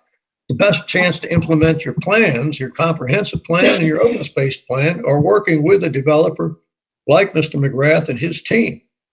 This is, he went out and he's got all these properties surrounding Williamson's Park under agreement. How many times do you ever see that kind of energy expended by any developer? John, He invested 2 years of his life in Morrisville trying to see if he can make this plan happen.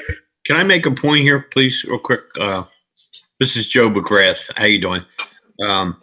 We've always pursued Cloverleaf. We continue to work with the present owners / RDA on Cloverleaf.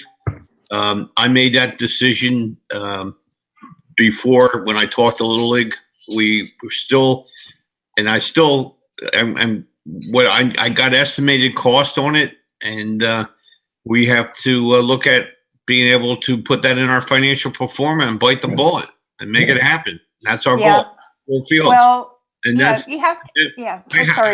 Sorry. I have to get. I can't. That's my goal is right now is to eventually.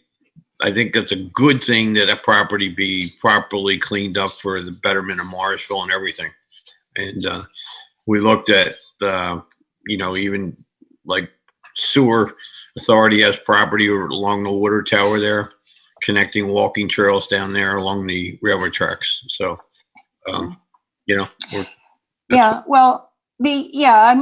I do worry about that Cloverleaf property because it was a landfill. There could be anything in there. Some midnight dumpers could have gone in there and put anything in it. And there's methane, I'm sure.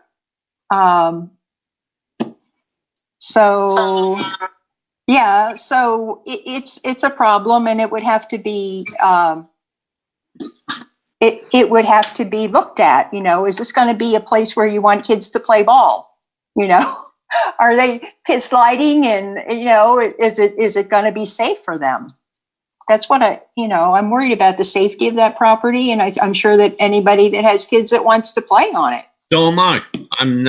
We all take the same position you do, and I coincidentally know the Little League people pretty well, and we're going to keep our commitment based on the supplying the fields that are necessary to keep that league going, and with the support of the council and the planning commission.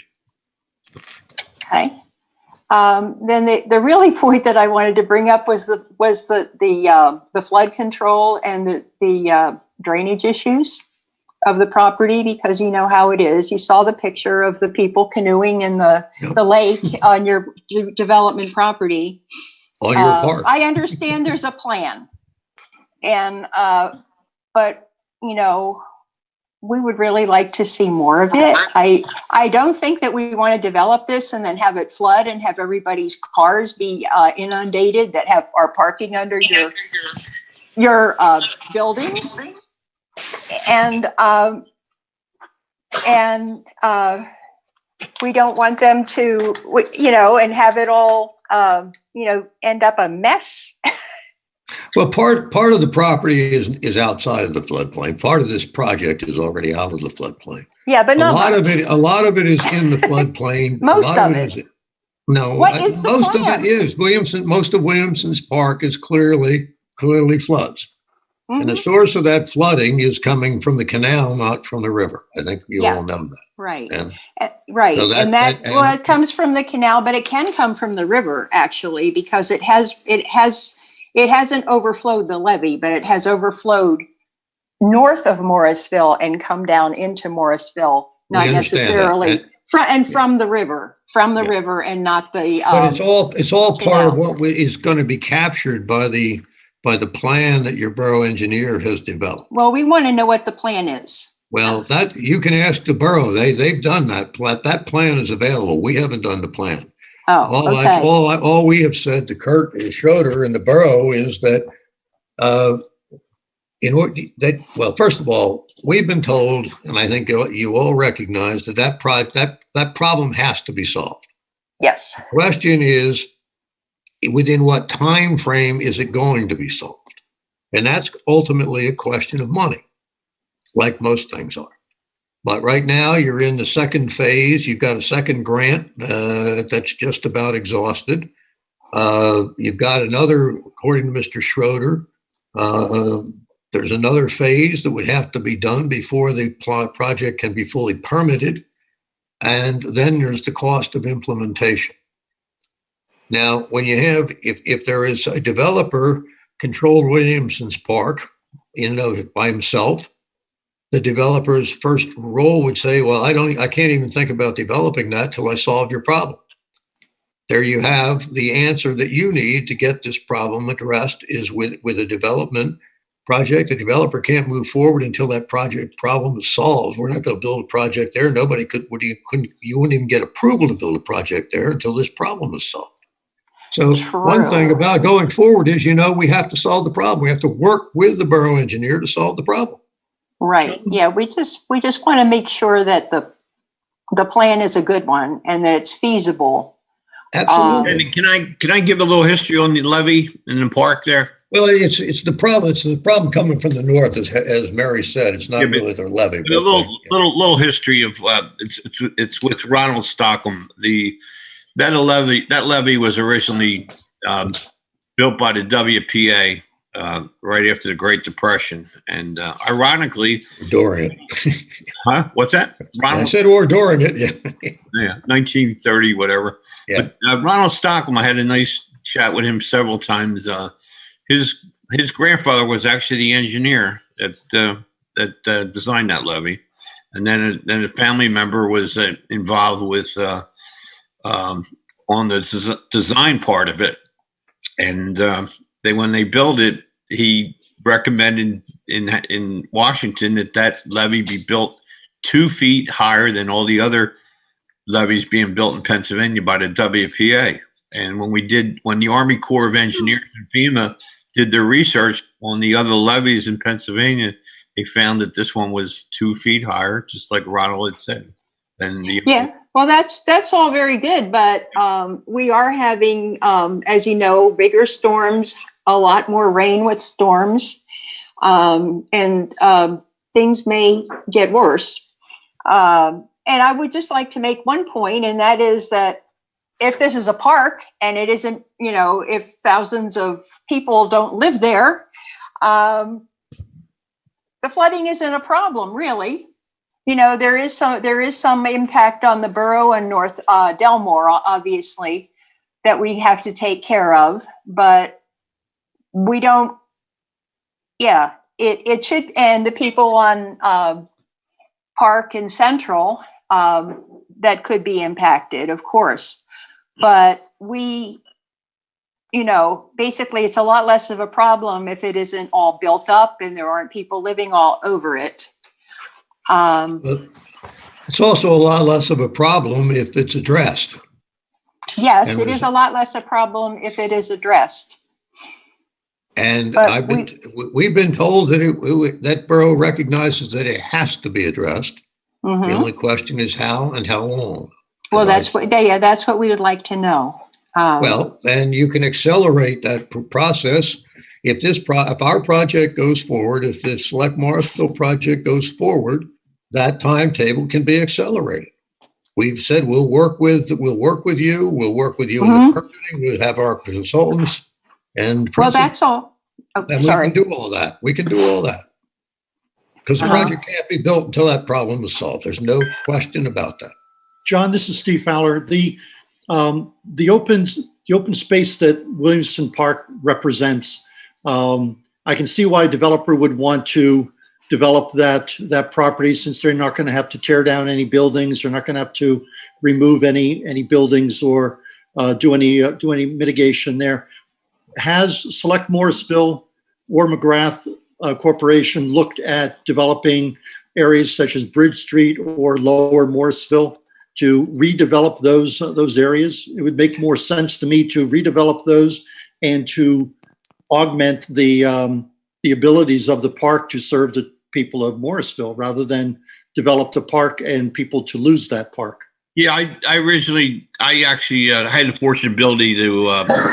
My job was my job was to study towns for many years for May department stores from Asheville, North Carolina to Hoboken to Mamaroneck, New York, and when I got asked from people to come look at Morrisville.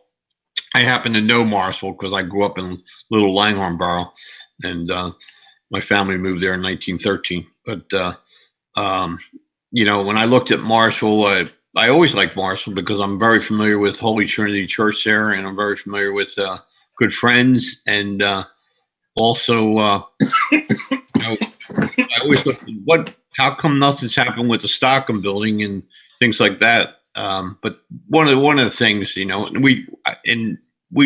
I looked at it diligently because the brokers always call me that had the Wells Fargo Bank for sale and asked me for suggestions, and Kurtner Hefner building, and there's really just because of the railroad tracks that goes through the town there. All right, and it's really not it's more of a it's not really the center of the town. The only place to develop a conceptual plan like this would be between the two bridges, and I didn't ask that the park was even available at first, I said, but the only way it could be done is to, I said I'd have to get the Franklin property and the other property across the street, and then incorporate luxury apartments. So we spent a lot of time getting Beco Kitchen, a couple smoke shops, and that was the best way to be able to. Joe, isn't the answer to the question though that there's no other location that has? Well, first of all, that has the amenities here. Secondly, has the size of this assemblage that really has the ability to create a vibrant town center, which hopefully then would stimulate the development around it, and that town center will continue to expand. Correct. You can't pioneer in Morrisville. It has to be a game changer and mixed use development, and just the way it is. Unless you just can't pioneer. And there's a nice. And one property at a time is not going to help you implement a master recreation plan. It's not going to solve your stormwater problem. Don't you already own some properties at the south end of the park, bordering Delmore and Bridge Street? Well, they have them under agreement, but those are all contingent. They're all contingent on the ability to develop the master plan. They're not going to be developed separately. I thought they were already property owners, Mr. Fowler, Steve. All the property owners who have signed agreements. They signed agreements that have a contingency, basically, that says select Morrisville, and when their obligation to buy their properties is contingent upon this plan coming to fruition. No, I was talking about down at the south end of the park, bridge along Bridge Street and Belmore Avenue, on the park side of the street. Aren't there lots there that are owned by? Those are Bridge Commission lots along Bridge Street, between Delmore and what is it, Park or Central? Between Delmore and Central, those properties are owned by the Bridge Commission. Joe has properties under agreement between Central and Park for that front on Bridge Street. At this point. Right. And the Franklin property on the south side of the intersection of southeast side of the intersection of Bridge and South Delmore. But so on the north side of Bridge Street, what would actually be within the border of the park? There's no lots that are owned by.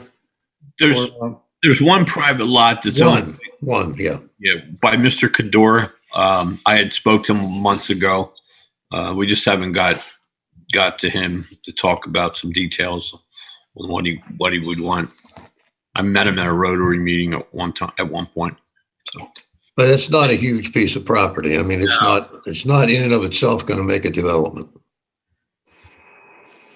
Okay. Now, all this property, of course, would have to be rezoned. I think you all recognize that. None of this is zoned for this kind of development at this point. But it seemed to me in your open space plan that you recognize that meaningful development of your open space is going to require an implementation of outside money and is going to require some rezoning. Yeah, but this is a taking of open space, which is a little different than that. I think you were putting words in our mouth when you were saying development. When we were talking development of open space, we meant like making it accessible to the public, making it a recreation area, not making it a commercial center or an apartment complex. Okay, I could get into some more problems with your development, but maybe I should. But the most important is that flooding, and it seems as though it's probably going to, somebody had just said to me, well, getting that water out of the basin is going to require a pumping system. Do you know if that's part of the plan? I do know it's part of the plan, yes. You know it's part of the plan. It okay, is part of the plan. That person. Part of Mr. Schroeder, part of the plan, Gilmore and Associates, in consultation with consultants that they've retained on behalf of the borough, have come up with. That is part of the plan, absolutely. Okay, all right. Well, that was an answer for that person.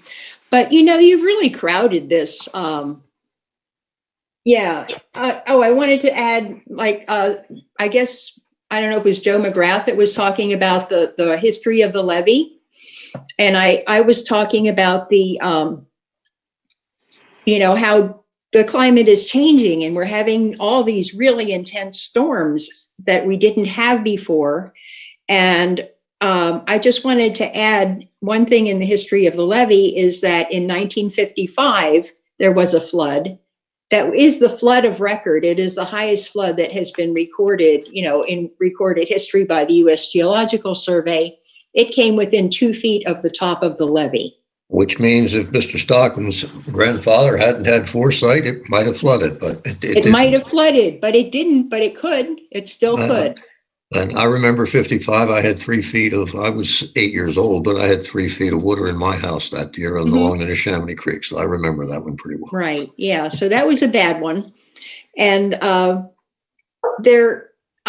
the other thing is that I want to ask about this plan, and I want to know, has the plan that the borough engineers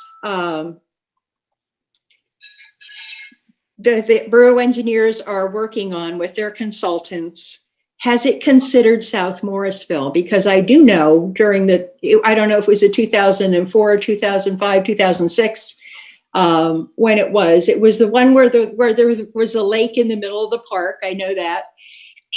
Down in South Morrisville, there was water up to almost coming into some people's houses down there. And if you pump water out upstream of there, back into the river, you're adding the water back into the river that was coming down the canal or coming into the park from the river, and you're pumping it out. And so that water has to go somewhere, and it may go higher in South Morrisville. My guess, I'm not an expert, although I've been involved in a lot of different floodplain studies. My guess is the amount of water that they can pump into the Delaware probably wouldn't change the elevation of the river more than about a fraction of an inch, given the volume that's going to be coming down the river in a flood event. But the one thing I want to make sure that everybody understands, you're talking about the floodplain is your big issue. What I'm saying to you is there is no project until we solve that problem. So I think good, and you're not going to put a shovel in the ground. You're not going to buy a piece. We can't. We're not allowed to.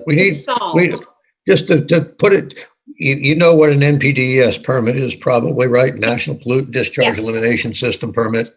All right. We need that in order to get an individual permit for a project like this. First of all, we're going to have to satisfy all the floodplain issues.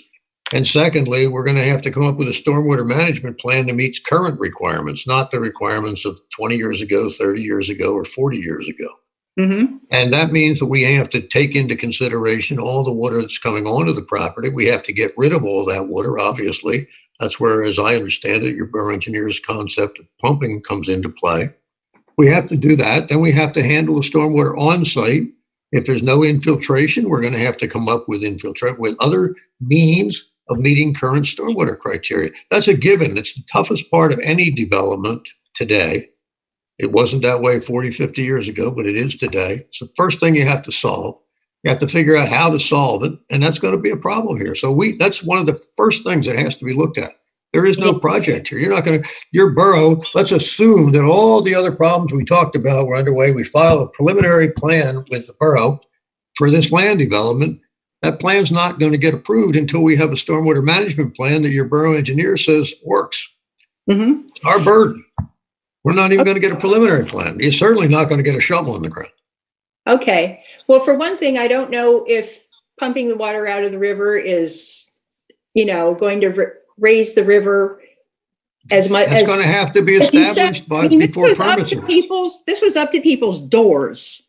We were talking. Well, the impact will be studied. It has to be studied. Okay. And there's no permits that are going to be issued until that's approved. That's why I'm saying it. But right now you're going at it in stages. You had one grant, you spent the money, applied for another grant, you spent that money, or it's almost gone, is what I understand. Okay. And it's going to keep going that way. And that's not the way to solve the problem. If you had enough cash, I'm sure the borough would be doing it itself right now. I think I've just been told that the grants have been for the levee and not for the flooding in the park.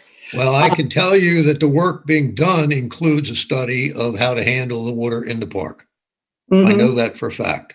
Okay, now you're saying that you want to give money to the borough, or help the borough with this problem to get it all done at once.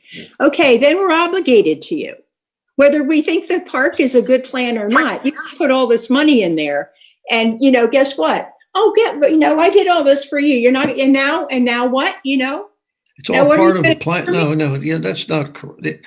Any good development is a partnership between the municipality and the developer. The municipality holds all the keys. You can stop projects anywhere along the line that you want. What I'm saying to you is the condition of our project would be approved subject to, we would have to implement your stormwater management plan in order to get the approval to do the project. Right, and then if we don't do it, we get sued, right? No, because I have an approval in my pocket. We work together. My stormwater management plan says in order to develop the project that you've approved, I have to develop these improvements for stormwater management. So I have to put the money up along with my money for sidewalks and roads and parking areas and stormwater and street lights and all that other stuff. I have to put up money to implement your stormwater management plan. It's all part of an approval. I mean, you don't do one and then do the next. It all goes together. John, are you required to put in a environmental impact statement on this? We are not necessarily. I mean, we've already spent the money to do a phase 1 environmental on the entire project, 685 pages, if I remember right. That's already been done of all the properties, including Williamson's Park, that are involved in this project, and all the private properties that are involved. Phase 1. So far, and we wouldn't have gone any further than this, but so far there have been no issues identified with respect to either the park or the properties that surround it that are of concern to our environmental scientists. Okay, so this park drains directly to the river. Judge! Well, I don't know that it drains there. If it drained there directly, we wouldn't have to pump water through the levee to get it out of the park. It doesn't drain well, but that's where it drains. Yes, absolutely. Well, everything around here drains into the Delaware eventually. It's just a question of how it gets there. Yeah, but I mean, really, like all the parking lots and, say all the cars, if they got flooded and whatever, it would just go right in the river. Well, they're not going to, eventually, but we're not going to develop a project that has a parking lot that looks like that picture that you showed us. That's not going to happen. Can't be approved.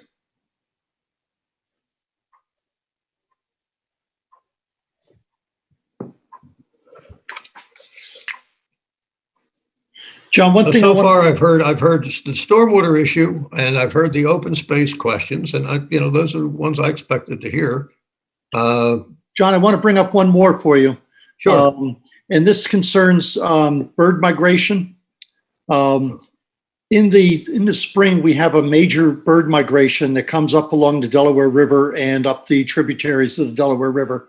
And coming up the Delaware, the first space that migrating birds really encounter, I'll say, dark skies, is around the Tullytown area and Morrisville. And then on up the river, it's dark basically on the Pennsylvania side, almost all the way up until you get towards East Stroudsburg.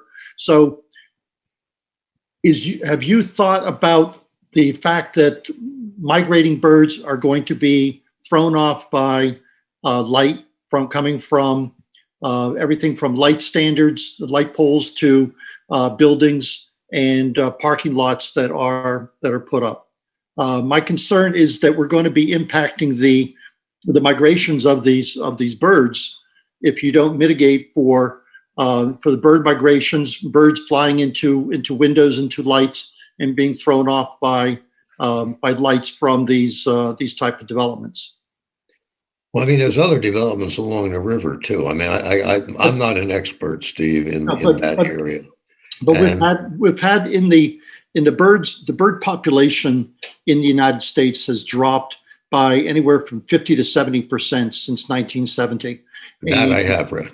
And that is, still a concern for me as a bird watcher. It's a concern for me as a member of the EAC.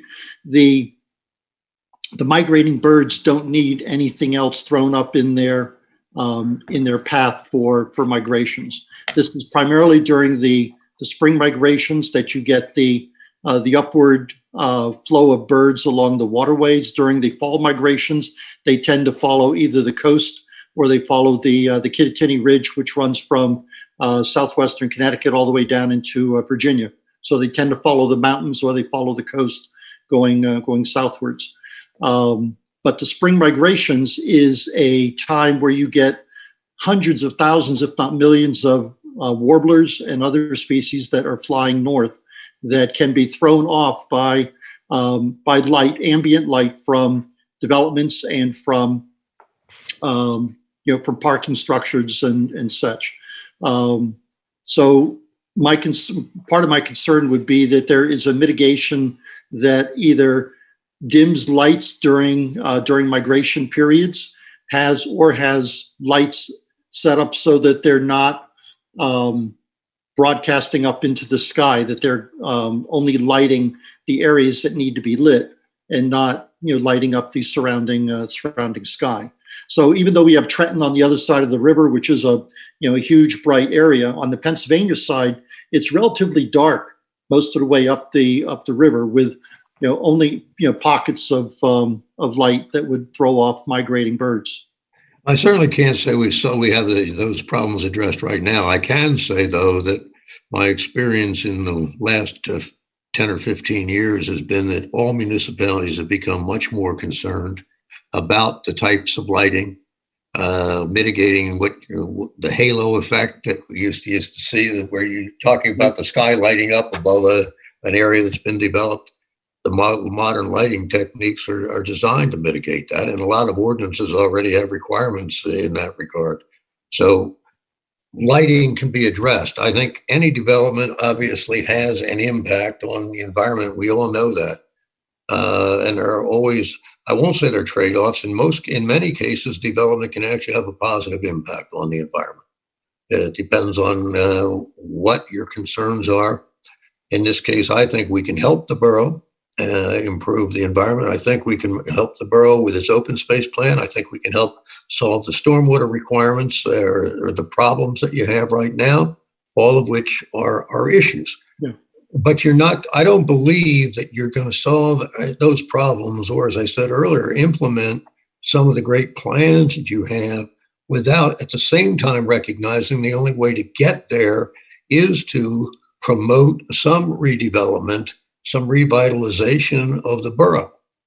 Long term, that's what the borough is going to need. Otherwise, if your desire is to let it just stay the way it is, that's fine. But I don't think you're going to implement the plans that you've come up with without external stimuli in the form of development and developer money. No, I would like to, this is the challenge that I put forth to the town council, to the borough council, and to the planning board, is that any type of development, whether it is something like Williamson Park, which I think is completely misguided and wrong, or a redevelopment that occurs in Lower Morrisville or along Bridge Street, that we need to be thinking about the mitigation of the halo effect. We need to be thinking about how we can reduce the lighting so that we're going to lower the impact on migrating birds. The damage has already been done. and to say that we need to put up with some development until we can get to where we can take care of it at a later date. The later date is come and gone. Well, I didn't say that. I said part of the lighting plan for a project like this, in my experience, the ones I've been working on in the last at least 10 years, lighting is always a concern of the municipalities. And eliminating that what you described and what I described as the halo effect is always the objective. And it can be done today. Well, and I would challenge the Borough Council and the Planning Board to think seriously about any type of halo effect and any type of lighting impacting the migrations, as well as the fact that it's becoming harder and harder for us to be able to walk out in our backyards and look up and see stars. Mm-hmm. Just with the halo effect that we get from Trenton on many weeks of the year. So, well, I agree with you. I think excess lighting also makes an unpleasant place to live, and I think we're encouraging a lot of people to come live in this borough. Folks who could afford to live elsewhere. And certainly we're going to want to provide an attractive environment for them, and bright lights is not an attractive environment. That's true. It's not an attractive environment for people. It's in the best interest of the developer also to address the problems that you're describing. May I ask a question? Regarding the green space that you're describing of the redevelopment, have you thought of a plan of preserving more of the park and more of the green space? I also have a particular personal interest, as I'm fairly new to here. I purchased a property on Central Avenue, so I'm facing the park with my backyard.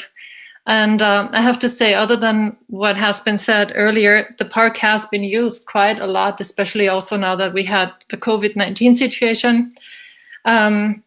So I'm really worried that the green space, which is such a scarcity these days, is being diminished. And I think there must be other ways of making this park attractive, because I do see it is important that we bring more people in here to make it more attractive to the general public. But I also believe that if we were to have an amphitheater, for example, and all the sports fields, that we can monetize that if we have programs that we can bring or put together and then make attractive for the public. Have you thought of plans to do that? And yet, well, that's why the amphitheater is on the plan. I mean, that's a facility that is not going to be a developer asset. That's going to be a borough asset, and that's why we proposed it in concept. But again, it's the EAC, the Planning Commission, and Council that ultimately are going to help us decide how to develop that. We may not agree with 100%, but that's what has to be worked out. All those issues, that's a development issue. That's why we want to know, again, as I said, if the EAC starts where it started at the end of our presentation in August of 19, there's really nothing to discuss. And that was, we're not going to support anything that involves any redevelopment of Williamson Park. That may still be your position, and that's fine. If it is, Borough Council will listen to you, they'll listen to the Planning Commission, and then they're going to have to make a decision as to what's going to ultimately be in the best long-term interests of the Borough of Morrisville. Yeah, because thank you very much. But I do think that my next question would have also been, have you thought of the impact of developing this town center? And I've heard that from other people as well, that they were concerned about having other areas in town not developed for that very reason. Well, and you also certainly don't want to take business away from other businesses who might be struggling. Or we have, for example, the garden center, where I see a lot of empty business fronts. So why not see that as an opportunity to develop something there and not take green space away from the park? Because that definitely... It's an opportunity for someone. It's not an opportunity that Mr. McGrath already took a look at other sites. And his conclusion, and Joe already said this tonight, so I'm not speaking out of turn, his conclusion was that to really do a project that's going to have a long-term impact on the borough, you need to take a site that has a mass similar to what we're proposing here. Piecemeal, other properties are going to be redeveloped. If this borough is revitalized with a large project like this, there's going to be a ripple effect. Some of these other properties are going to be developed. It's going to promote the expansion. Other businesses will want to relocate in the borough once you have a newly energized community. But you have to start somewhere. And you have to start big. If you start small, you're not going to get there. There's another thing that I really concerns me about your proposed development, and that is that basically you're crowding the outdoor amenities that we already have. You know, we do have the levee path, and I know it's very popular. Basically, it is a nice, peaceful place to walk and look at the river, and you walk under the trees and you look out on the park. And what I see in the drawings and the maps of your project are that you're crowding right up against that thing. And so basically what's happening is you're walking past the apartments and you're seeing their walls and you're seeing their, courtyards, and you're, the top of the decks or whatever you call amenity decks or whatever that is that you called it. You're seeing that, and you're not seeing the park. You're not seeing the green space. You're not seeing the trees. There is that part in the middle where you do see that, but the amphitheater is going to be right there. But hopefully it wouldn't be too intrusive. And then there's, just all the stores, and it goes from being a peaceful walk to being an urban walk. Is the way I perceive it. The way I guess that's a matter of perception, and I agree with you. By the same token, when you get south of the bridge, Mr. McGrath has been talking for a long time about helping you develop your vision of extending that walking path down south of the bridge and connecting some of the other properties that you have that the borough owns down there to really expand that riverfront, clean it up, dress it up, and make better use of some of that open space down there too, which is being underutilized right now or not utilized. Yeah, well, it was no trespassing there for quite a while. Right, I understand. That's what I'm saying. I mean, it's not being used. So there are trade-offs. There's no argument. It all involves trade-offs. I think it's 8:00 or so. Mary Lee, you want to get started? I don't like to cut you short, but we did invite the public, and Mary Lee's got kind of an interactive program she'd like to involve the public in to see how some of the other members of the public who are not on the planning commission or the EAC feel about this development. And I guess, frankly, you're all members of the public, so you're all invited to stay on. Excuse me, I would like to ask one more question about the open space plan that you referred to in the comprehensive plan. I'm an associate EAC member. You referred to that, the open space plan. I'm extremely familiar with it, and the comprehensive plan. Sure. I think you've misunderstood the executive summary of the open space plan.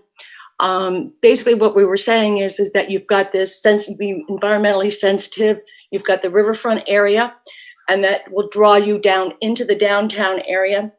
And the comprehensive plan that the Planning Commission did, the update that what you saw is just a draft.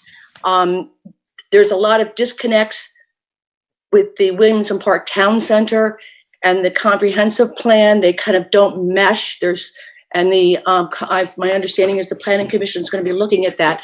But when you talk about the properties to the south of the riverfront, what we've got there is you've got the Franklin property, then you've got Bridge Commission property under the railroad bridge, correct. Then you've got railroad bridge property right now, and then the southern properties that the open space plan refers to is actually the Morrisville Riverfront Preserve. That area is protected from development. And so those are the areas that we were talking about connecting by a pathway.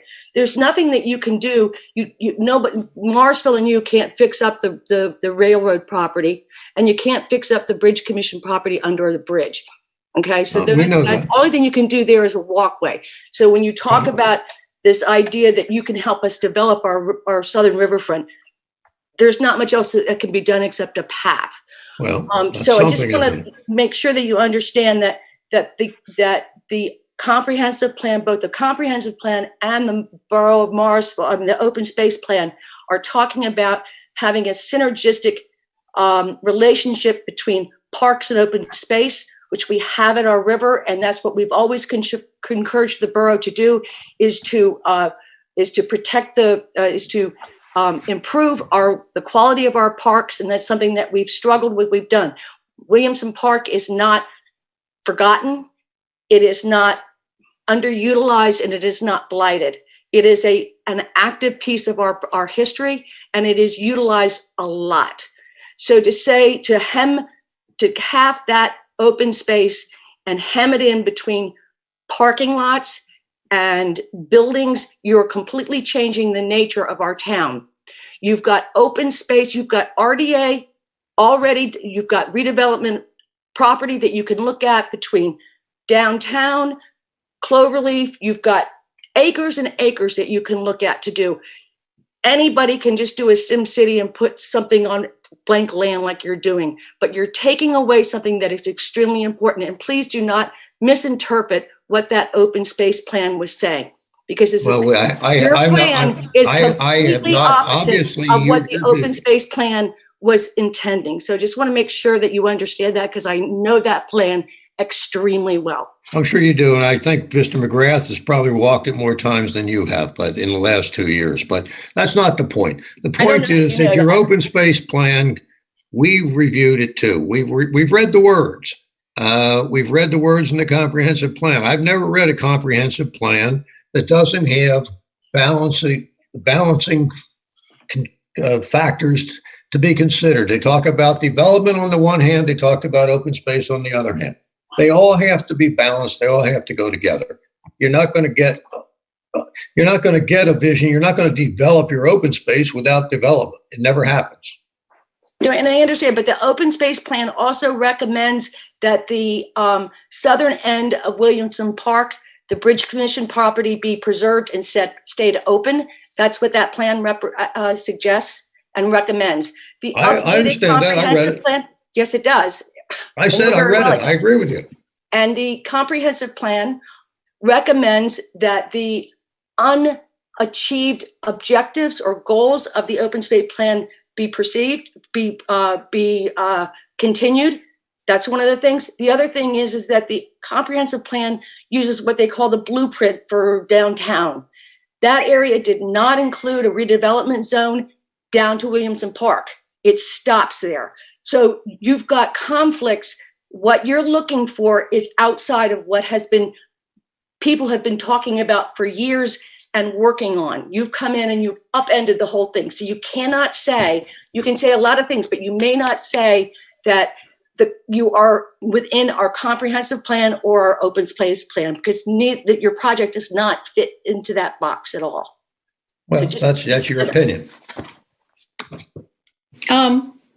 As I said, I worked on that plan too. I agree. I know. 100%. I saw your names and I saw Deborah's name. I know she was on the council at the time. So. I spent a lot of hours typing it up. What? I said, I saw your name. I also have another concern, actually. So when I look at the plan, there's a grocery store and lots of parking space planned, which is adjacent to most of the Central Avenue properties. Have you spoken to any of the property owners? I mean, I've just been here not even a year, so I haven't heard anything. But just looking at the plan, it strikes me in a very negative way to see a truck ramp and all the loading docks for the trucks, that I should have to deal with this during the day with the customers who come, and during the night time when the trucks unload the groceries. What would you suggest? Well, that's so far down the road that obviously that's a concern that has to be mitigated during the planning process, but we're a long way from there. I mean, we're not going to get into the details like that. We're still trying to make sure we understand what the concerns are. I understand that, and yet, I mean, the plans are drawn, so it is. Well, they're not. They're drawn in concept form, and that's why we're having these meetings to see what input we can get from the public, from folks like you, from the Planning Commission, from the EAC, and you've got a couple council members I know are on this meeting who are listening. And we're going to come back and see them hopefully on the 21st, and we're going to ask them what their opinion is of our project, and are they willing to take the next steps with Right. us. And John, your opinions may influence that. John, what Eva said though is a good point, and I mean, I understand, the details aren't hashed out and things like that, but as you move forward and details are hashed out, and you decide that okay, this is going to work, and putting that grocery store there with the parking spots and the truck ramp and things like that. You're not going to go and, call the people on Central that our backyard is, instead of having the open space in the baseball field, will now be looking at the back or the side of a grocery store and having, trucks. You're not going to contact us. I think we understand that. I mean, nobody has gone out and leased any of these sites yet. I mean, this is a concept. That's all it is. It's not a reality. It's not a reality at this point. We haven't started leasing this project. There's nothing to lease. John, we should probably get going on the plan. Yeah, I think if you don't mind, we'd like to move into the next phase, and I'm going to turn this one over to Marilee. I've talked enough, I think. John's been on the firing line all night. Not the first time, though. Your face is red, John. But you handled yourself well, though. Okay, so for the benefit of anybody who hasn't had the opportunity to hear the presentation and the introductions, John, do you want to just introduce yourself real quickly? I'm John Van Lubany. I'm the attorney for the Select Morrisville Group. I've been working with Mr. McGrath and his partners on this project for approximately a year and a half now. Maybe a little longer than that. We also have on the phone Joe McGrath. We have our housing architect, Dave Minnow. I am Marilee Meacock. I'm a managing partner with KSS Architects. We are in Princeton, Philadelphia, New York. I've been working as an architect and planner for 30 years.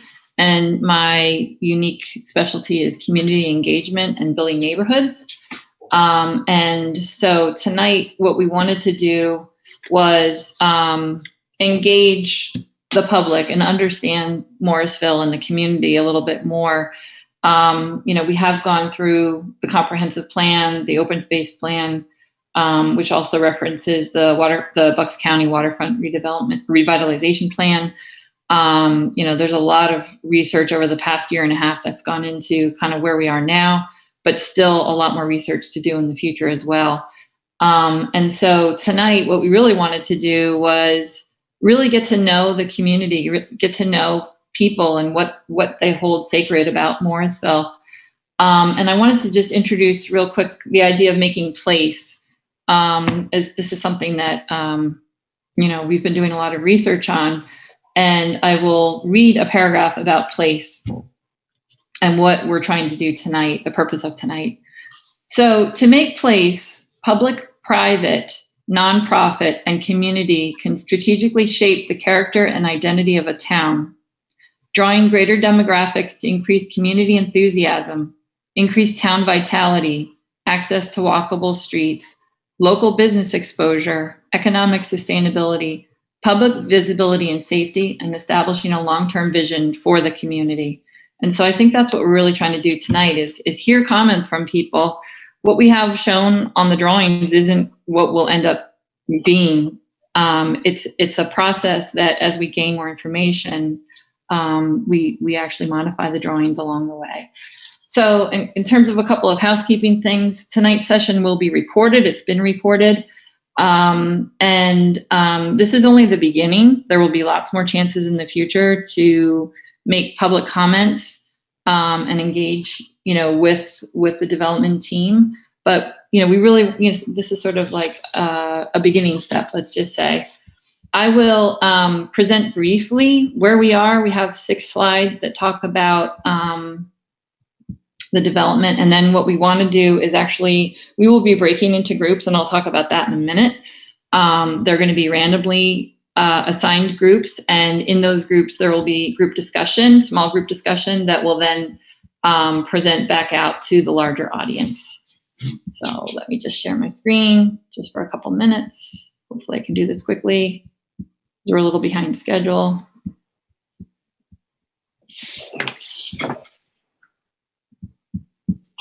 Okay, so can people see the site plan?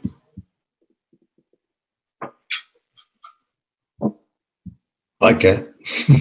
Did that work or not? It worked. I thought it worked. Yeah. Oh, okay. Yeah, I can see it. Yes. Okay, so that's fine. That's fine. Yep. Okay, so this drawing shows the site that we're talking about tonight. The Delaware River kind of cuts diagonally through the center of the page. Morrisville is shown as the gray hatched area. The site, Williamson Park, is shown in the red dotted line. It shows you sort of the proportion of land in comparison to Morrisville itself. This is a large parcel of land, and in our opinion, it's a very underutilized asset. In my opinion, I think it feels a little unattended and forgotten. It's a town meeting. Pardon? And I guess if left unattended, I think this area will decline over time, and it's a huge opportunity. And the way we see this as an opportunity is that obviously it's right on the Delaware, which makes it very desirable. Access to nature and footpaths between 2 bridges, the Calhoun and the Trenton Makes Bridge, which are shown in the plan here. This is the Trenton Makes, Calhoun over here. The opportunity to connect 2 states. Central location between New York and Philadelphia. One of the, I think it was in the comprehensive plan, the opportunity for Morrisville to really showcase its position in this major metropolitan area, but it's this nice small town. You know, how can they celebrate that in the world? And so people know about Morrisville. I think you're a little bit of a hidden gem, honestly.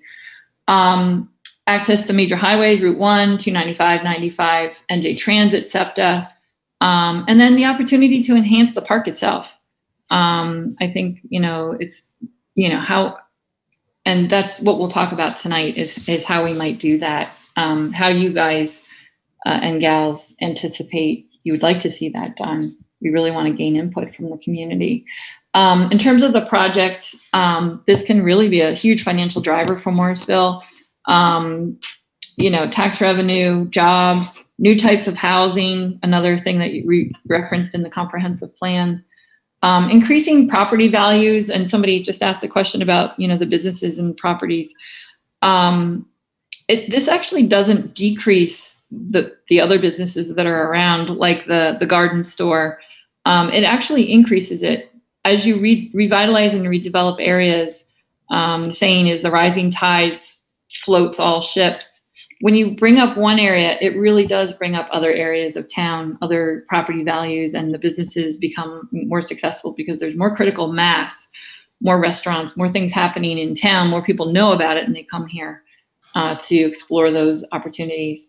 The opportunity for multimodal connectivity, connecting to the street network, connecting through bus stops, through bike paths.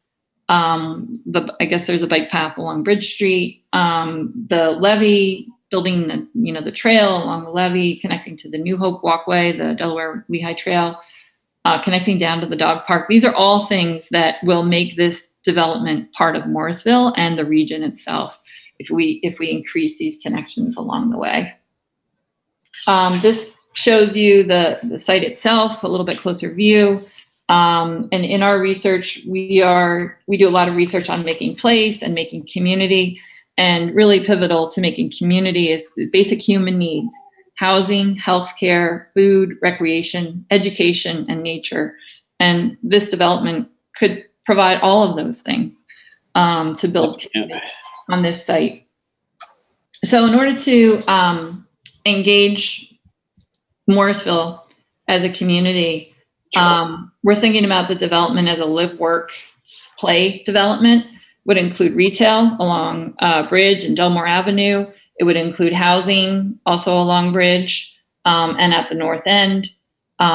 Within the retail, we were thinking of a grocery, a clinic, a bank, a few restaurants, a hotel potentially, things that would kind of revitalize and activate this corner, this very public corner, and become a gateway into Morrisville. Roll of shit here. The ideas of, can people please mute if they're not presenting, which is everyone except for me.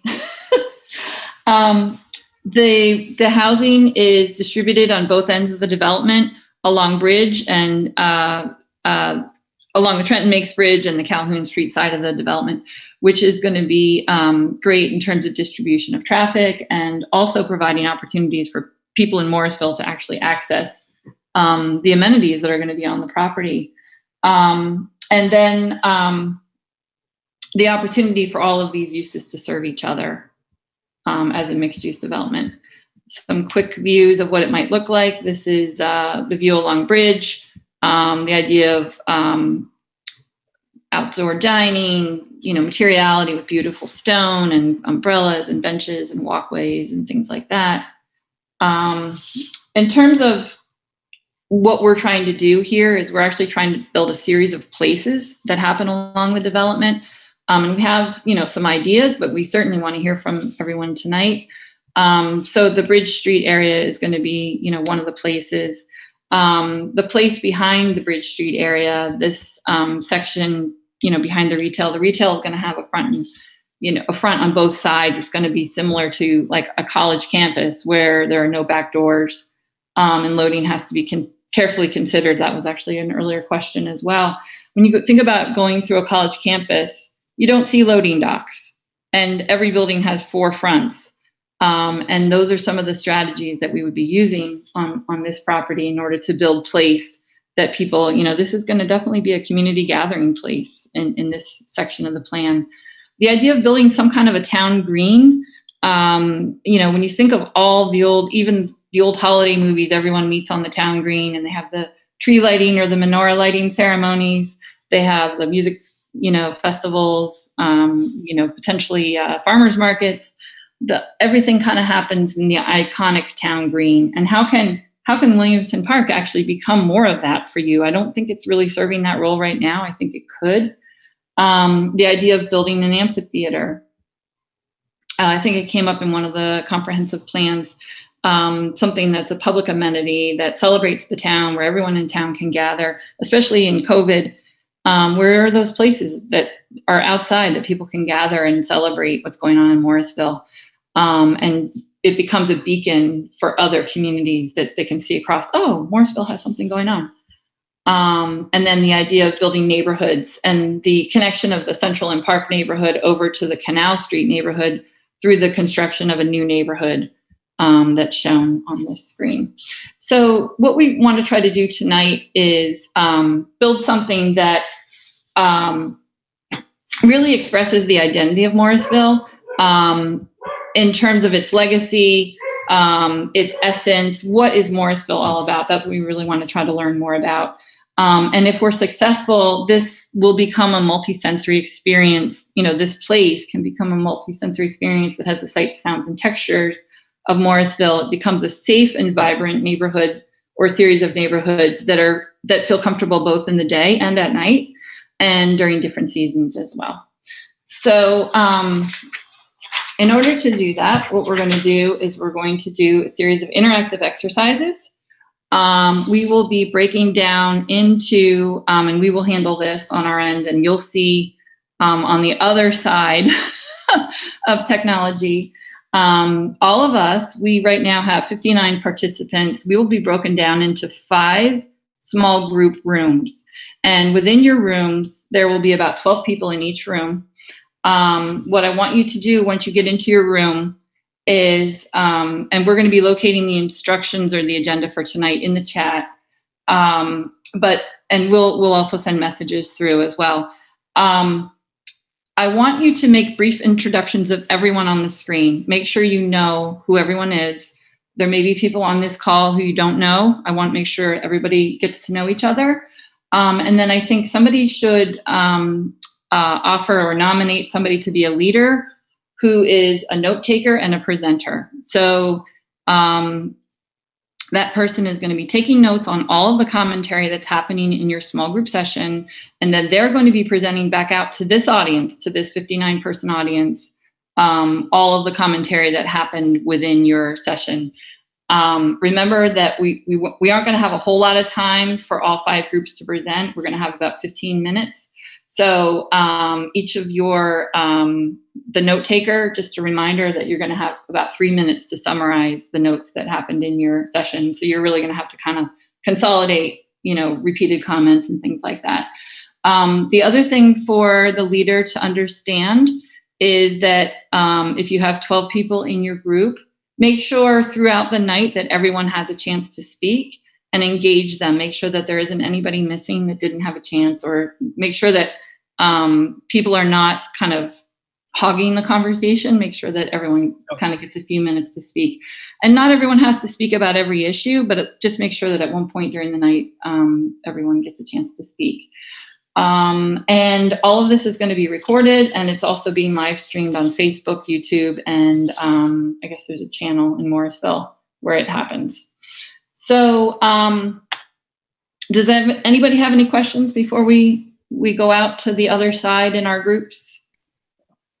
Are we going to be coming back together as a large group at the end, or will this be the last time we meet as a combined group? That's a good question. We are actually going to be breaking out into these small groups 3 times. And at the end of all 3 times, we're going to be coming back out to the large audience. And let me tell you what the 3 exercises are going to be about. The first exercise is about the identity of Morrisville. And there are going to be 2 questions after your brief introductions, which are going to take about 5 minutes. Question number 1. And we'll send this message out to you guys so you get it when you're in your rooms.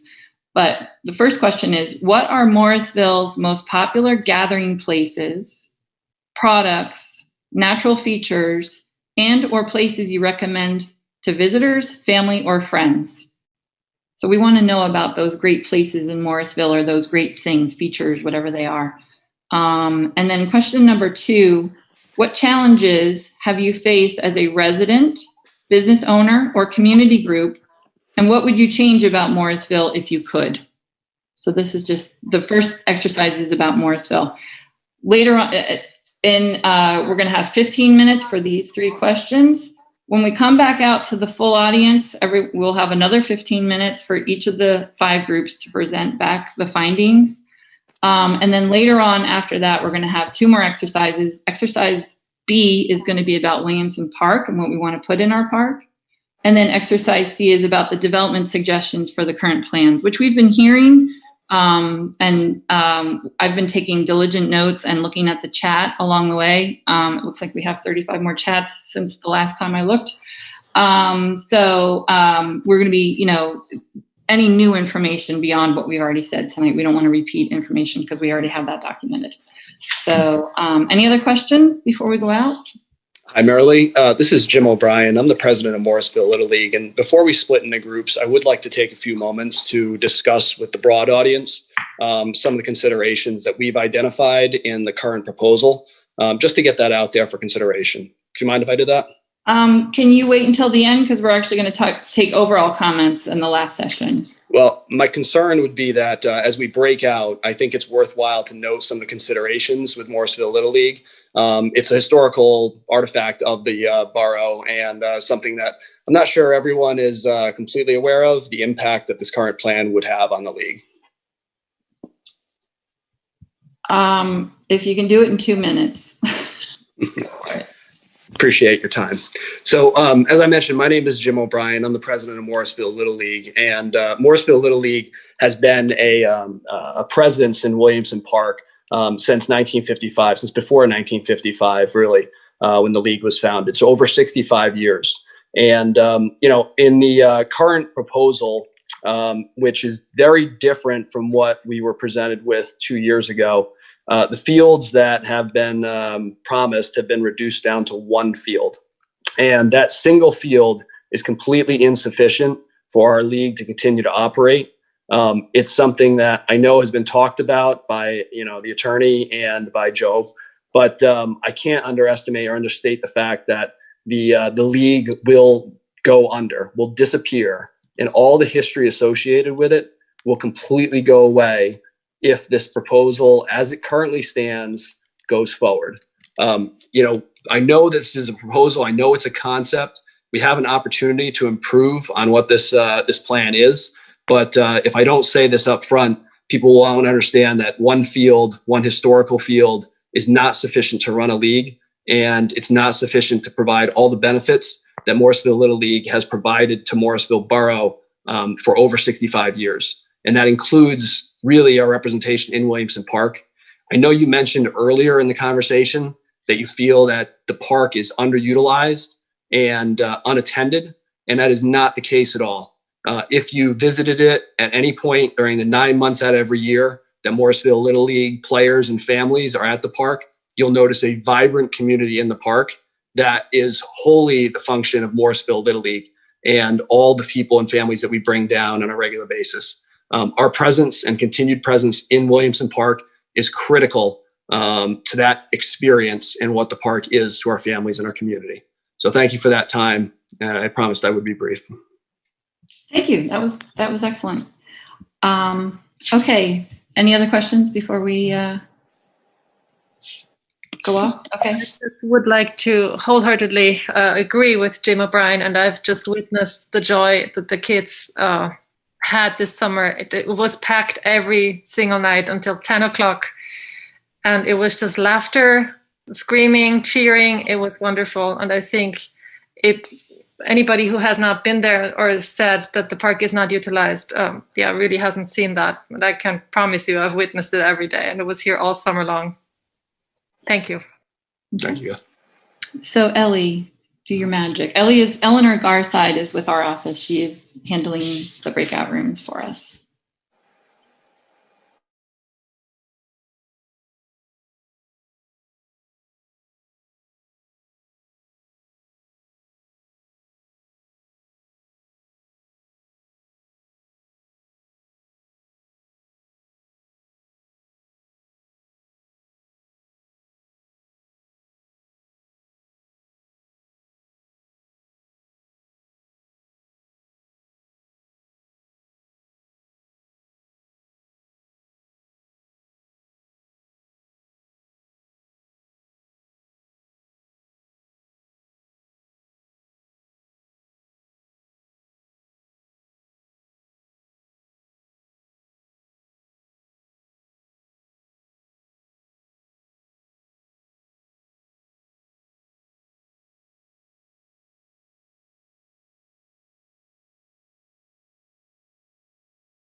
That went fast, right?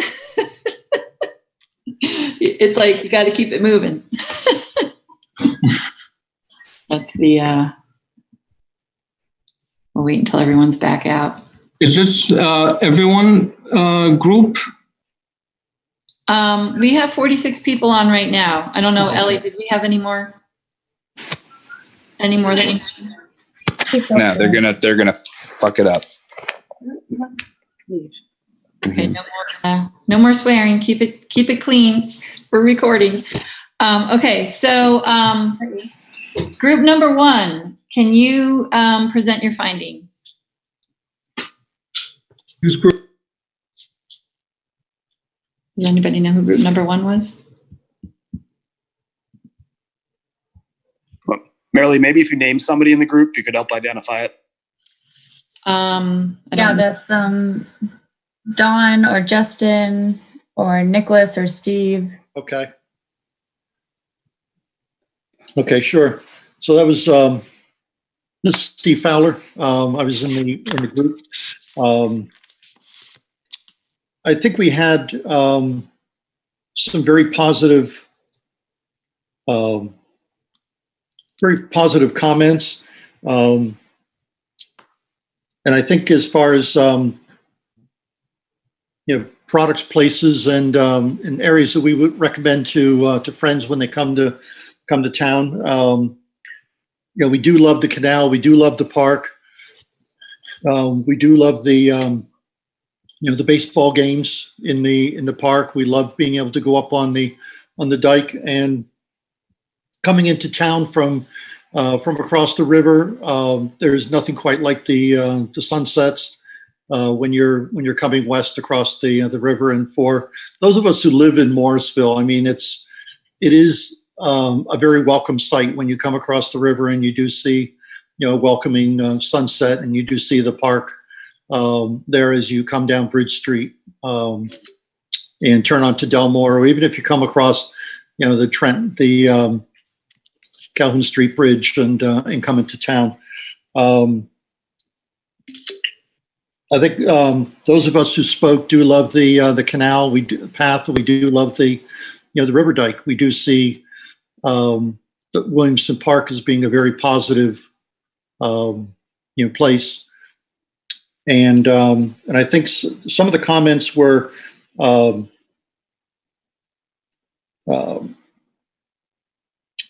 I won't say that everyone was necessarily against development, but I think where they're interested in redevelopment and smart development, not necessarily giving up the something like Williamson Park to a development group.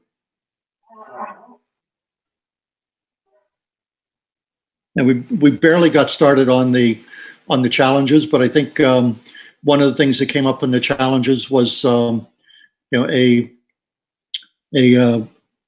tax base for Morrisville, and I don't think that's something that is going to be addressed by solely by development in this select Williamson Park development.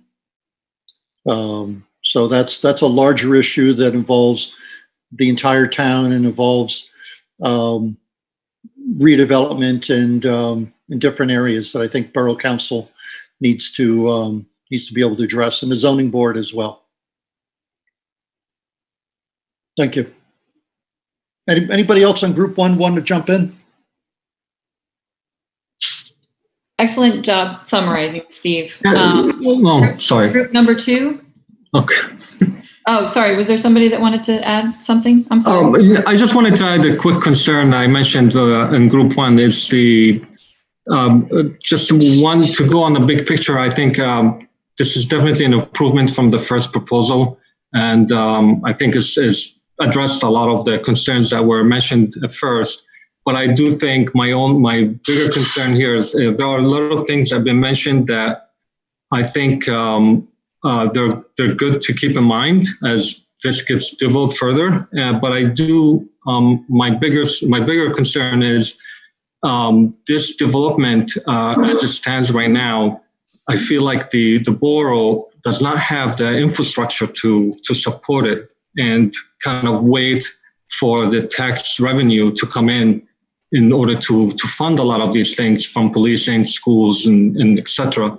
And I feel like this is part of some of the planning commissions probably wanted to see those numbers to understand how is this going to affect on the borough, and how is this going to go play in, because I feel like there's going to be a transition if this goes into effect, and how like for example the number of officials in the borough, and like you're going to need more support to run these things, and I feel like these concerns have not been addressed by the developer. Okay, we'll get to the comments about the development in the last exercise. Okay. Group number 2. Is there Ellie, who's that in? is Amanda or Corinne or Elaine, Jeff, Jim. I'll say something. No one else is stepping up. So I think there was consensus in that some of the favorite gathering places are the canal, the river, those types of things. Challenges, actually, there was kind of consensus too. I mean, we know that there aren't enough tax bases for the school board, as well as just the general town, as well as crime and dilapidation of buildings. I mean, most of the buildings on the main street either are empty lots or look like they need to be condemned. That needs to change if this is to remain a viable town. And I hear a lot of people saying that's what should be developed, that's what should be maintained. And I would be all for that, except the only problem is I don't see anybody stepping up to the plate with money to make that happen. I only see one group willing to do a $120 million cash infusion to make things better. And one thing for sure, while it was mentioned by the last group that this won't solve all these problems, I think it'll solve these problems more than what has been done the past 2 decades, because that certainly hasn't been getting it done. Your taxes are about to go up for less services, and a school board that's ready, that really should be declaring financial distress. So something needs to be done. This is the only path forward I see. Does anybody have a better idea, rather than just saying what they would do, but without having the financial backing to support it? That's what I would like to see. What would we change? I think crime was a real big issue, and having the tax dollars from big improvements like this and beautifying some of these downtown areas will solve some of those issues. It will be more tax dollars for a better staffed police department and all those things, as well as we all know about the electric outages that frequently happen in this town. Those kinds of capital improvements bring those kinds of infrastructure improvements as well.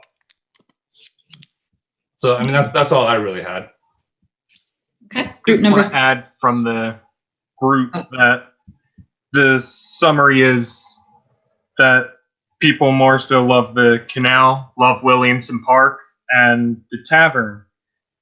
And it is difficult to turn down a developer that is willing to be accommodating.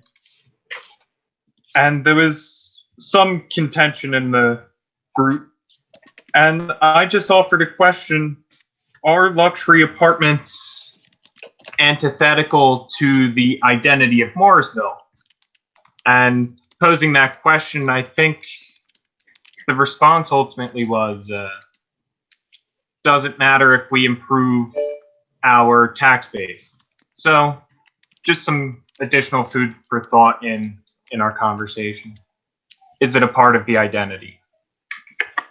Okay. Excellent summary. You guys are doing great. Third group? In the third group, we have Cheryl or Courtney, Deborah, Mike, whoever was with those people. Paul or Shannon. It was the group I joined earlier. Oh, okay. That's us, I guess. Yeah, just to repeat what other people have said already, the highlights, Williamson Park, the canal, the levee. Greystones hasn't been mentioned yet. Greystones is a really neat place. The preserve. Did I miss something here? Summerseat is another one. The dog park. You have some really neat places in town that people go to regularly and use regularly. I put in my own interjection here that I said Williamson Park is used but misunderstood. And I'll stand by those words. Common theme also on the challenge size, which had been said, I'll repeat it, taxes, lack of ratables. And, you know, this is not the magic bullet here. I'm not saying it's a terrible idea, but it's not a magic bullet. And also part of the problem, the schools. And this project is maybe good, it may be bad, I don't know. But nothing will change in this town until the schools are changed. That's my words. I don't know if anyone wants to add something in my group, please do so. Also, the baseball fields were mentioned. The kids use that a lot during the season, and it's great to see the kids out there playing. And, you know, this Little League is Little League, and watching kids having the outlet to play in a safe environment is just, you can't put a price tag on that. You just can't do that. So that's my 2 cents, our 2 cents, and everybody in our group wants to chime in, add, subtract, go for it. I'll jump in and just, hi everyone. Hi. Hello. I just, some comments, my impression is that Joe and his team want to revitalize Morrisville for our enjoyment as well. The fact that they are working with us and asking us questions, it seems like they're team players. And I've run into Joe a couple times around town, even in church, and he asks me all about Morrisville and, you know, what it represents. So it's a more personal, I'm getting a more personal impression from him, not just a business-like money type attitude, but like a labor of love. I wanted to just say that as far as parking goes, I believe you'll have parking spots for these different places. So if someone wants to go to the boutique little hotel on the corner, they can go in and park there. Like, it's not, anyway, I think they have all kinds of answers for that, and the people will park in the parking lots. Some of you know that I clean up what you call the levee. Me and my group have asked Borough Council to change the name to Morrisville Riverwalk, because we felt like it deserved like a prettier name than that, than just the levee or the dike.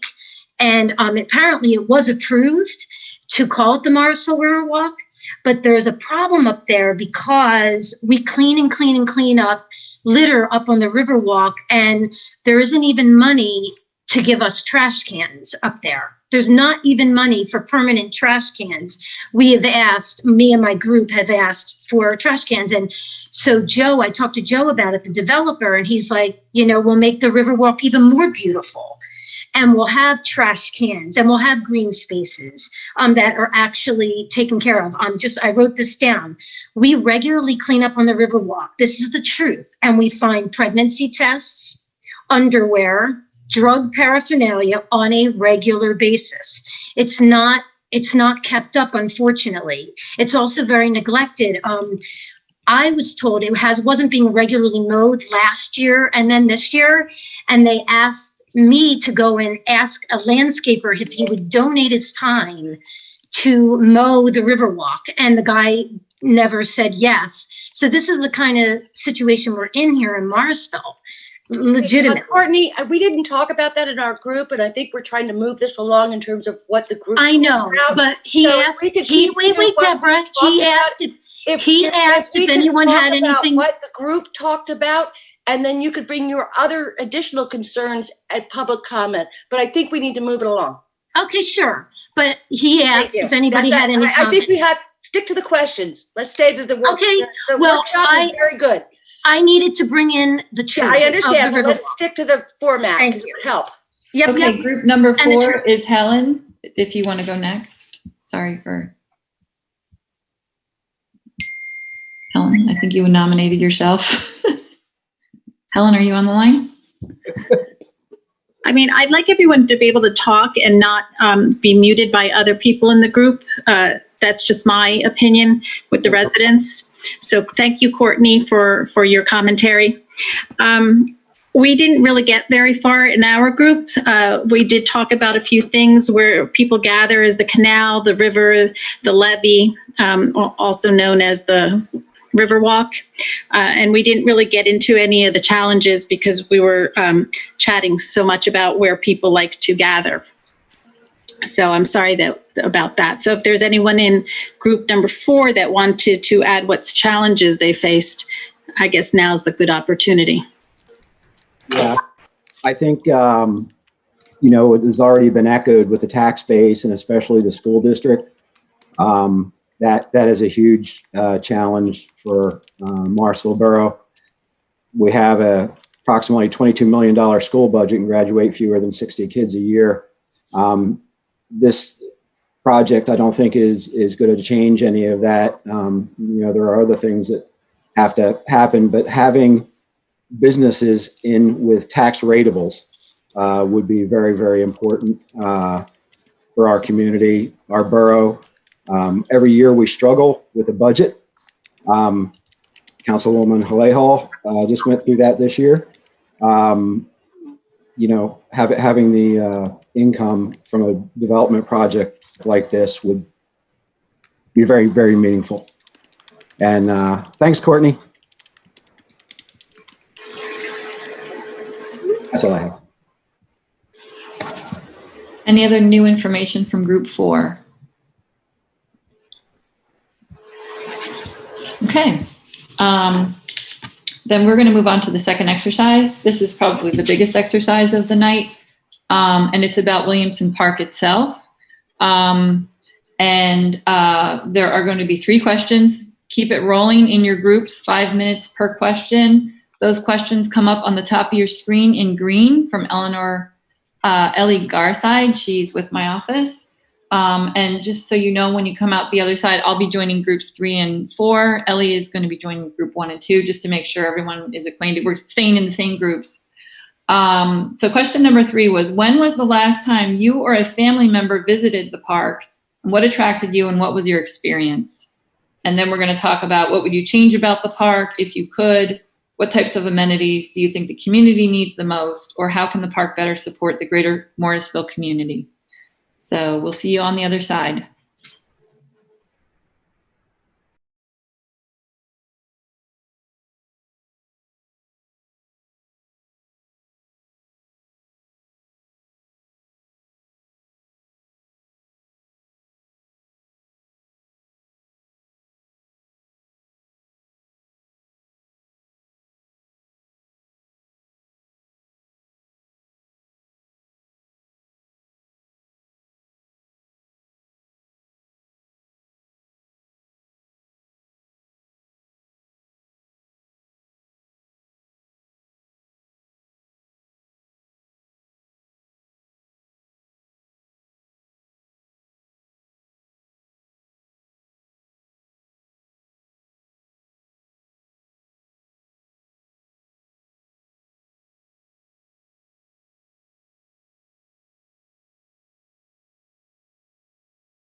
You guys are doing really great. Now we're picking up more people. Okay, 42. We just picked up group 4. Okay, excellent. I think we pretty much have everyone. Ellie, do you think we have everyone? 42 people at this point. Okay, you guys are doing really well. I like the conversation. People don't always agree on things, but I think they're being respectful. And I think people are making some really good points. Group number 1, do you want to review your findings?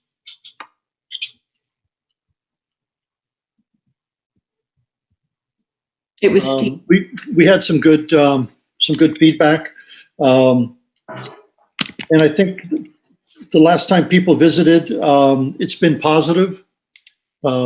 I noted that I've found money. I've found dollar bills and $5 bill when I've walked the dog through the park, especially the day after a Little League game has been played. But it's just always been a very positive experience walking through, no matter what time of day that I'm using the park. And even though mostly for me it's transit, walking in and out or walking through the park, it's been very positive. Someone mentioned the jazz festival that they had been to in the past, and that it's been well attended and well received, and we've had some good names there as well. And I can hear it right from my backyard, which is nice as well. Do you want us to go through all 3 questions or just that first question? All 3 at the same time, if you can. Okay. As far as what we would like to change, I think we'd like to see things like the farmers market, for instance, which putting anything in any kind of an event takes a while before it grows legs and becomes self-sustaining, or before word of mouth says this is a great place to go for your farmers market or for music or whatever. And I think that's one of the things that people would like to change. I'd like to see some of the pathways through there better maintained, either gravel or macadam, whatever they currently have in there. I'd love to see those fixed up. And then the third question, forget what that was.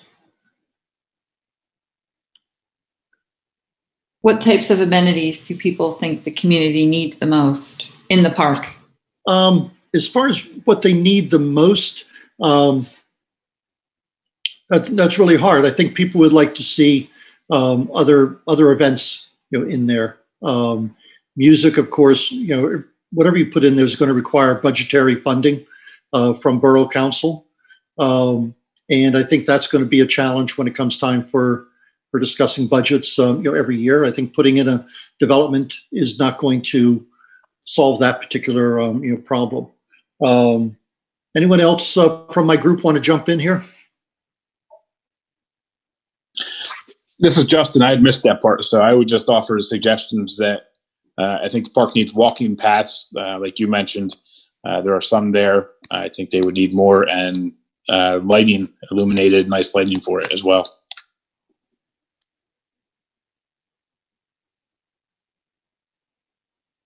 Okay, group number 2. I'm going to attempt to summarize that rich conversation as best as possible. So, for everyone's answer, it was very recently and very often people visit Williamson Park. Overall, for the average was very recent and very often. And someone lives right next to the park and doesn't feel unsafe. Someone else mentioned they don't feel unsafe at the park. And someone else mentions that not many other people have decided to invest into Morrisville as per. So the impression's very positive. What could be improved is like adding coffee shops, a playground, more than what's there. locker rooms for the ballparks. Someone mentioned the wood park that was there a while ago, and discussed a little bit about how the park was a much more vibrant place. So improvements and changes, adding more amenities. And a lot of comments that kept coming up is once green space and open space are erased, it can't be returned. And the identity of Morrisville was brought back up and discussed very briefly in our conversation. And I hope I covered enough of our conversation. If not, someone please chime in, and if so, we can move on. We also had an interesting conversation. Oops, sorry. No, go ahead, Corinne. A conversation about replacing the amphitheater with ballparks instead, because we all did see that Morrisville Little League is a huge plus to Morrisville, and most of us don't see the amphitheater being used very well now, and feel that might continue. But if you put another ballpark with the second one, and maybe even throw a third one in there, it might feel more like Morrisville. That's the only thing I was going to say.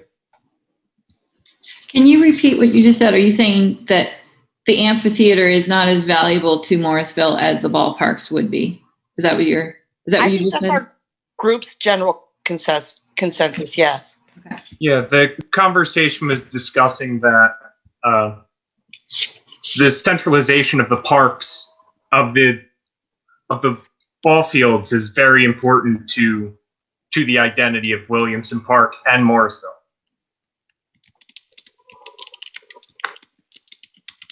Okay, that makes sense. Group number 3. I think it was Paul. Oh, okay. I'm asleep at the switch. We kind of jumped around with the questions, so forgive us. Don't judge us, please. So I don't think we got a real good answer last time we visited the park. Sorry, folks. We got various answers, and why did you go was multiple answers. Some go there because of the COVID situation, having meetings because you can be socially distant. You could, and for the concerts and other things that used to take place there before COVID-19. So use it for various things that are already mentioned. It was also mentioned back in the day, the Rotary used to have their carnival night.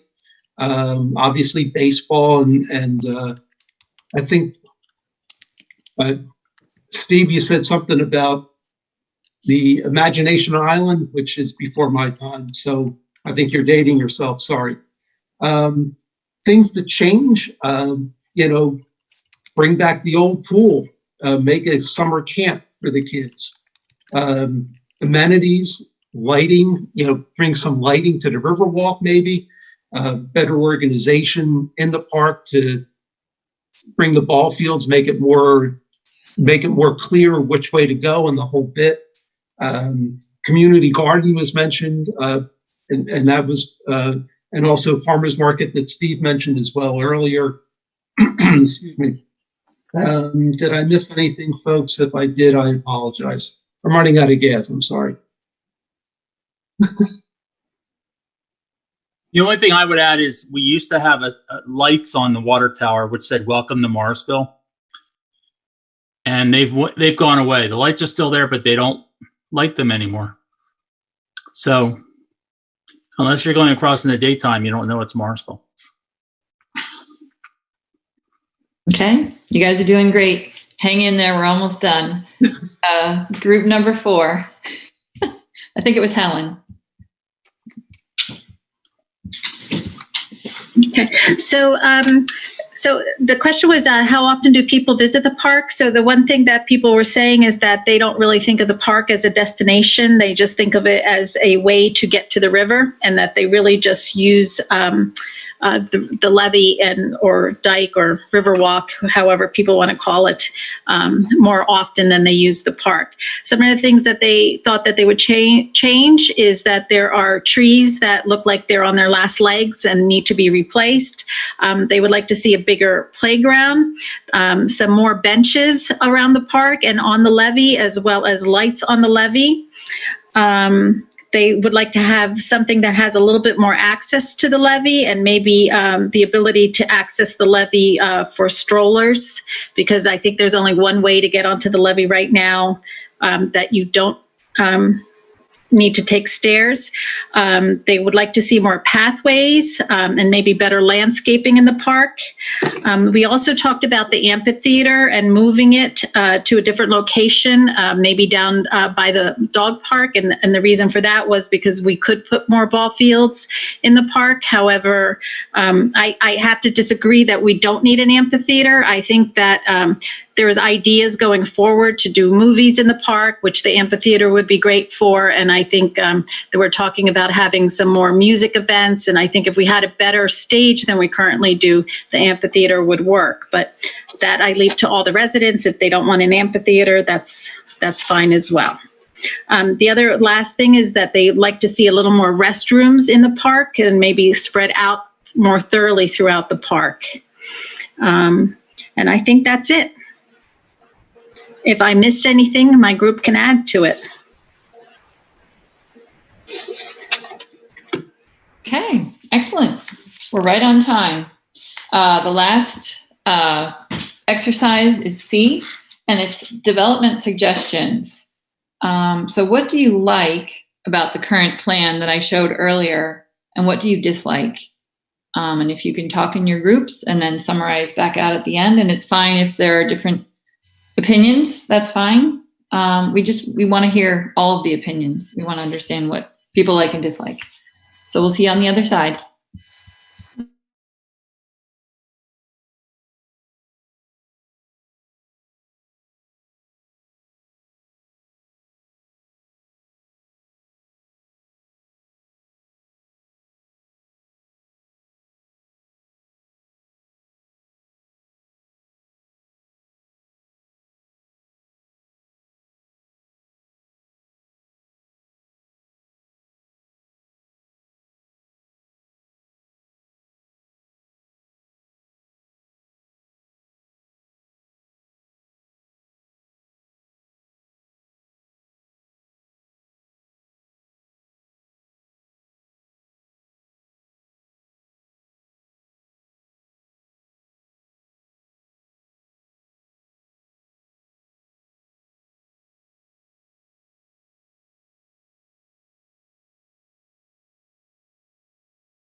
Hello.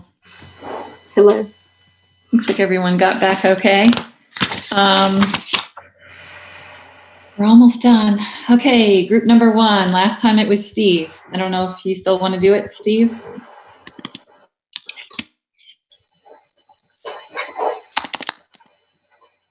Steve Fowler. You on still? Yep, I'm still here. Sorry, I had myself muted there. So the one of the things that came up as a one person said they liked the idea of businesses along Delmore and Bridge Street, and that would be a positive way to get people to come into town. That they would be able to shop there as well as shop in whatever grocery store is there. It's my personal view was that I don't like anything about the use of Williamson Park for development. As far as what we dislike about it, there is a concern about density, concerns about the park as well as infrastructures, roads and so on, and that the current infrastructure would not support any kind of development going in there.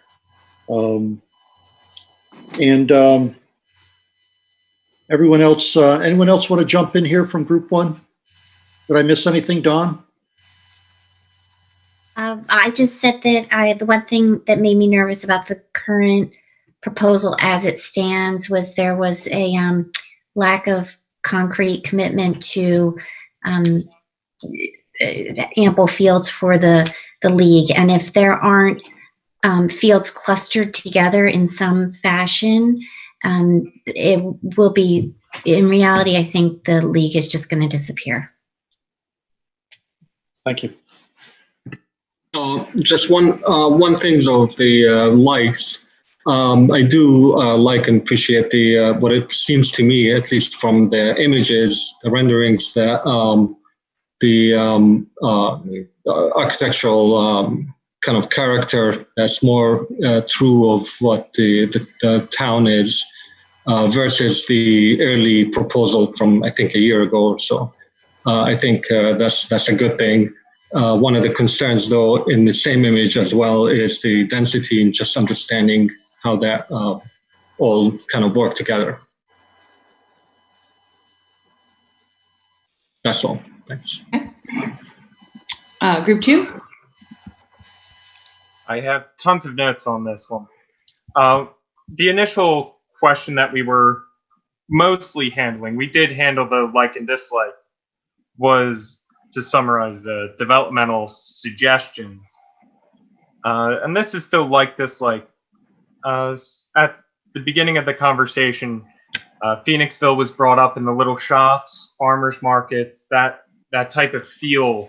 The Little League and the fields being crucial and being very disliked, only one field remaining.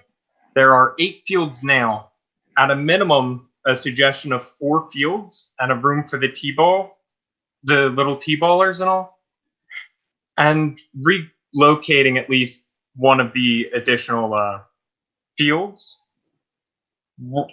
A general question and small discussion on why not develop other spots, and the conversation to bring up the other viewpoint is this is what's being suggested right now, and this is what we're discussing. What else could be done? Where else could it be done? Hey, here. Someone mentioned in this moment in our conversation that the rent would be astronomical, and Little League is integral. Just another reiteration in our conversation. The Stockton building was brought up, and we weren't certain how that was in the plan. Other areas need to be developed, and a heavy focus on traffic. We can't build all of this and begin to fill up other areas. And the conversation of affordable housing rather than luxury apartments was brought up as well. So that was our conversation as a whole. Anybody else want to add anything to this group that wasn't covered? Yeah, I'll just add this. I just made the point of that. I think there's enough lower income housing in town without having to be concerned about not, allocating however many of that for more. I mean, there's a lot of Section 8 homes for rent, and we do have some Section 8 apartment buildings. So I felt that's already covered for the demographics here. And my response to that in our conversation was the rent is potentially higher than many mortgages, and that's a little off-putting and scary to hear. I think the number's 1,700, but yeah, we had a decent, substantive, and respectful conversation on that. Group number 3, I think it was Paul. Okay, here we go. Yeah, a few things that came up in conversation, and this is in no particular order, but the grocery store location, as Cheryl put it, splat in the middle of it. So very, very eloquently put, and we got a couple chuckles out of that one. The other issue on the dislike side, traffic coming over the bridge into Morrisville during high traffic areas. And Cheryl, who lives right along there, said it's just a bear to get out of her area from that spot. We also got into it, and I thank Britt for this one, talking about the affordable homes, housing in the area.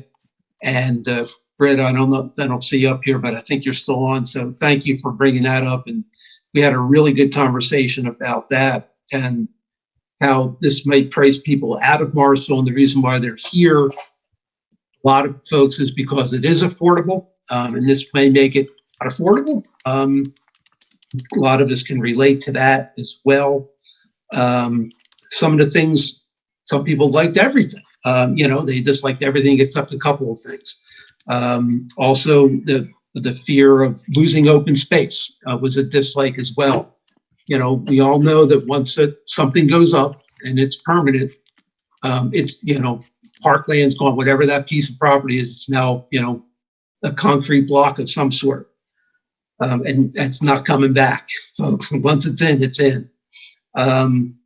Someone said, we hope we can compromise to come up with this. I think it was Courtney who said that. And maybe there's some middle ground that everyone could agree to.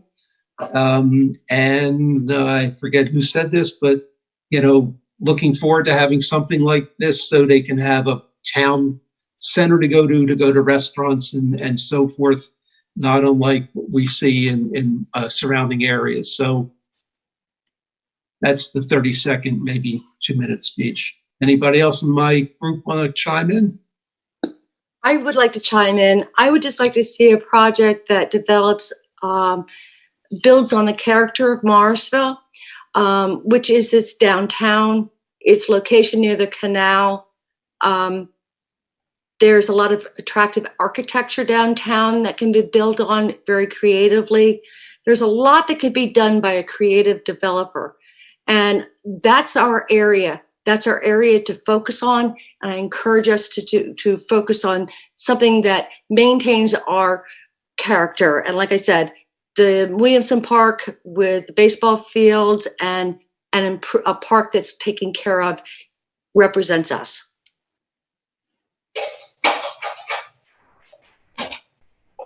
That's it. Okay, group number 4, Helen. Some of the likes on this was that they like that the park is going to be developed, that there's going to be a focal destination that will draw people to the area. They like that the old original plan where Manor Park had organized sports, that there would be maybe even room for other than just softball, but that there would be volleyball courts, maybe a basketball court, maybe a little skating park for the kids. They liked that the plan was well put together. They thought that there was potential in the plan, and they actually thought that outside of baseball, there doesn't seem much to do in the park. So they like what's going on in the park. Some of the dislikes is what has been reiterated by many of the other groups is that once the green space is gone, it's gone. That maybe too much of the green space is being taken away to put up apartment buildings and parking lots. There are traffic issues that are a major concern. That the MML fields are not in one location, that would kind of like fragment the families, that the open space is going to go away. And then one of the concerns was also the costs if you were to build what would happen with the net if there was a natural disaster. And then there was a concern about will Morrisville really see tax ratables? And that's it, unless somebody else from my group has something to add.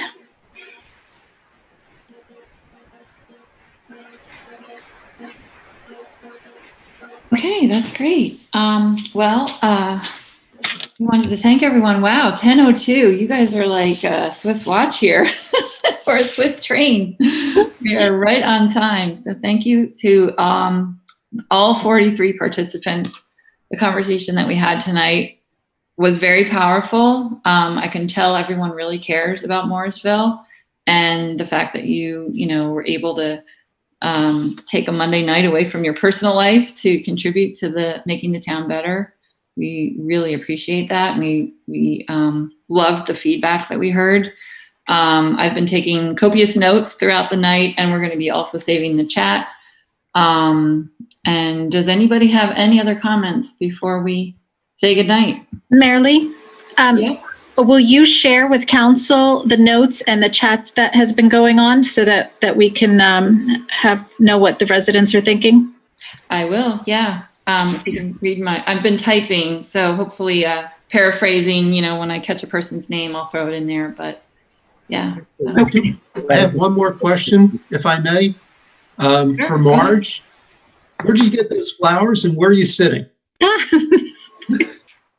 You're on mute. You're on mute, Marge. Longwood Garden? Oh, I guess I am muted. Who asked that question? David. No, Paul did. Longwood Garden. Okay, well, at Christmas time. Yeah. Their light show. Their light show is amazing right now. It's great. I highly recommend it to everyone. Oh, I'm just beautiful. Jealous looking at them. That's all. It's it's not my own, plantings. That's for sure. Take credit for it. We won't know the difference. Thank you. I do have a couple follow-ups for John. We had talked earlier regarding the flooding issue and the pump station that would be required. I remember discussing this with our engineer at the time. He said it was like a $40 million project, and we all kind of choked back a little bit. Hopefully the price is a lot lower than that. He did indicate that, trying to get that type of project accomplished through grant funding would be very, very difficult, and it would need an infusion of outside money. Is your project going to be contributing in any way to getting that pump project over the finish line? I think the short answer, and I think I had indicated this previously, is it has to. Because I had the same conversations with Kurt that you had, where he expressed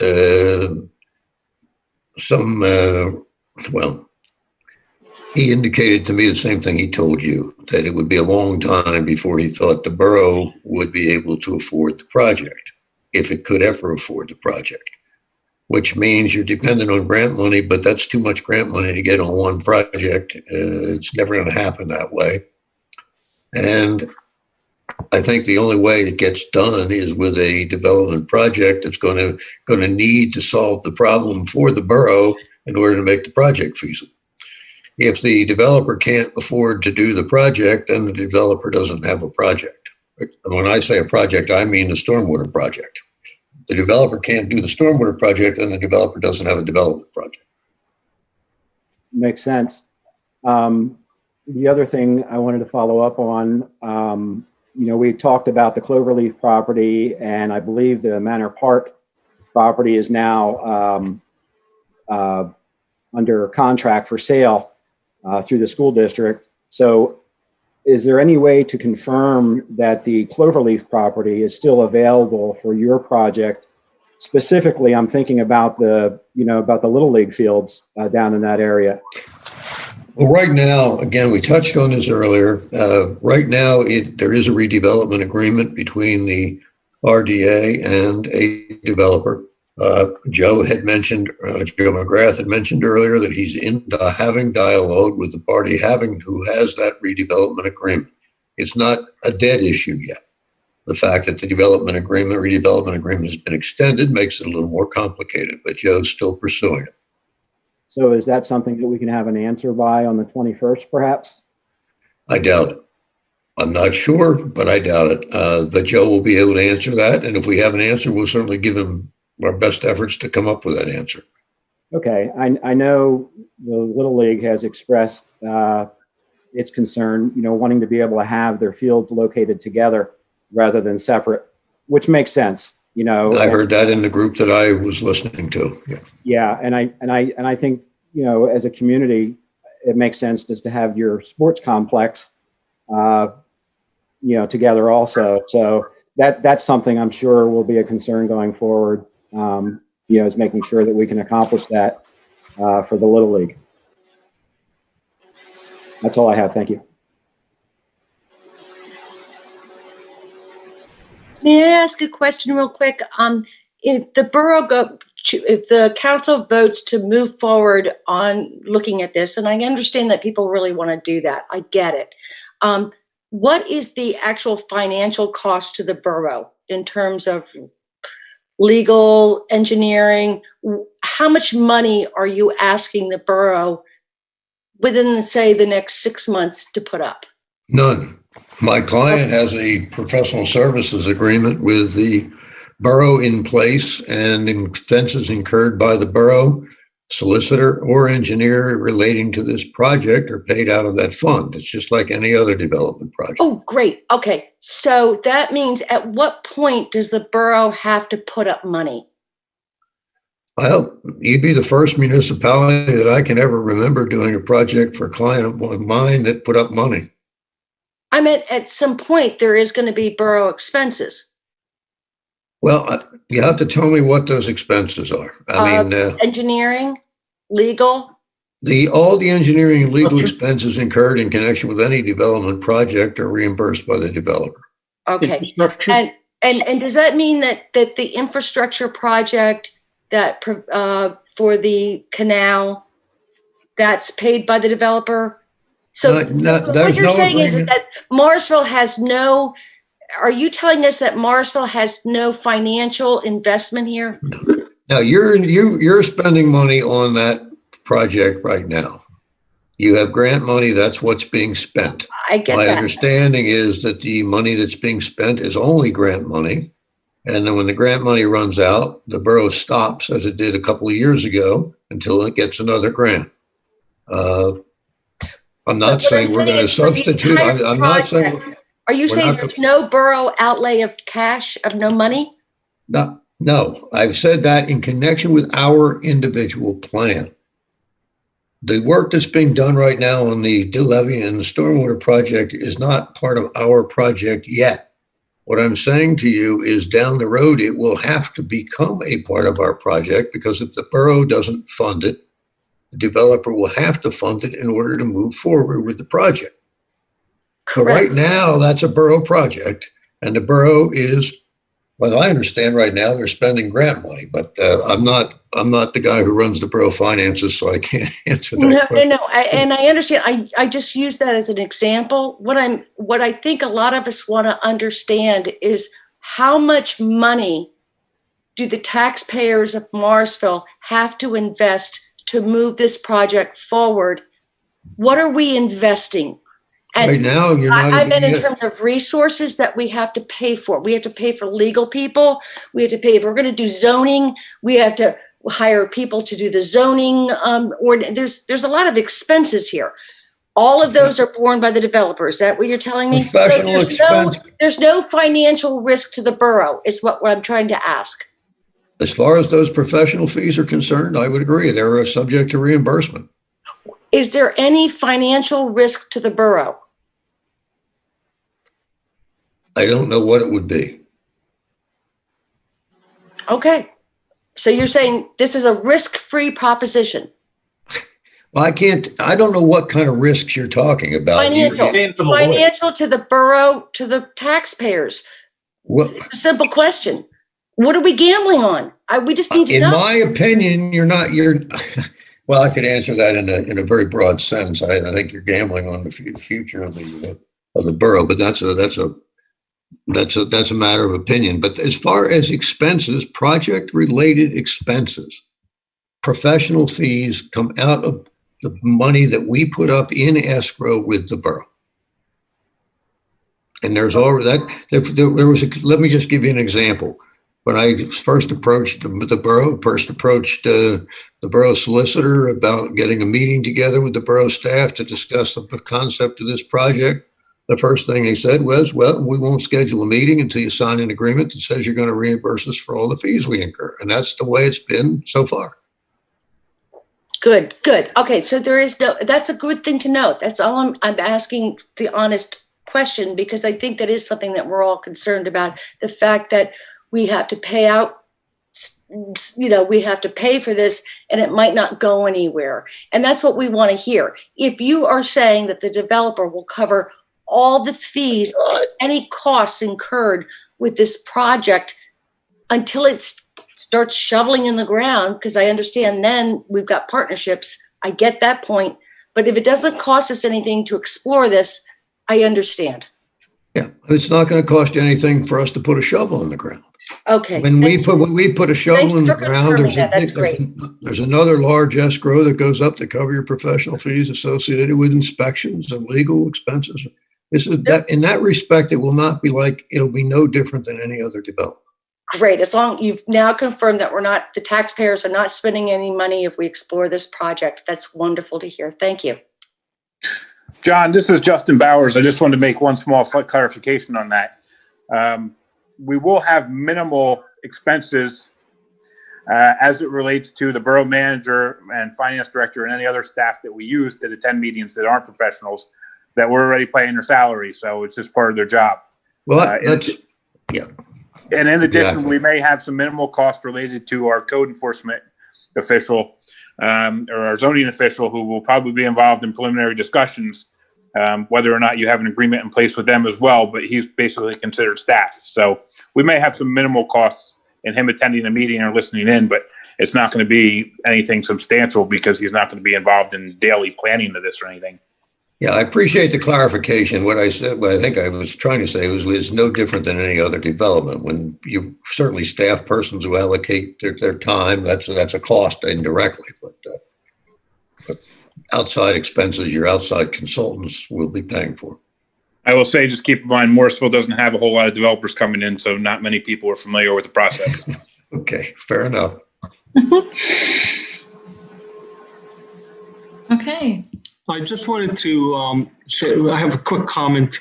I just wanted to thank you, Marilee, for setting this up, and definitely thanks to the interest as a resident. I'm speaking from Joe and John in Morrisville and seeing the potential. From seeing the previous proposal or concept and seeing the kind of revised one, I think there's definitely, a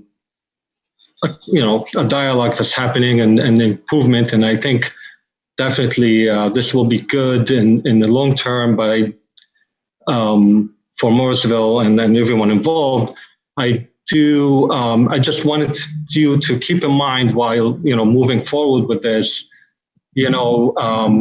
just like what is Morrisville now and what's making Morrisville what it is.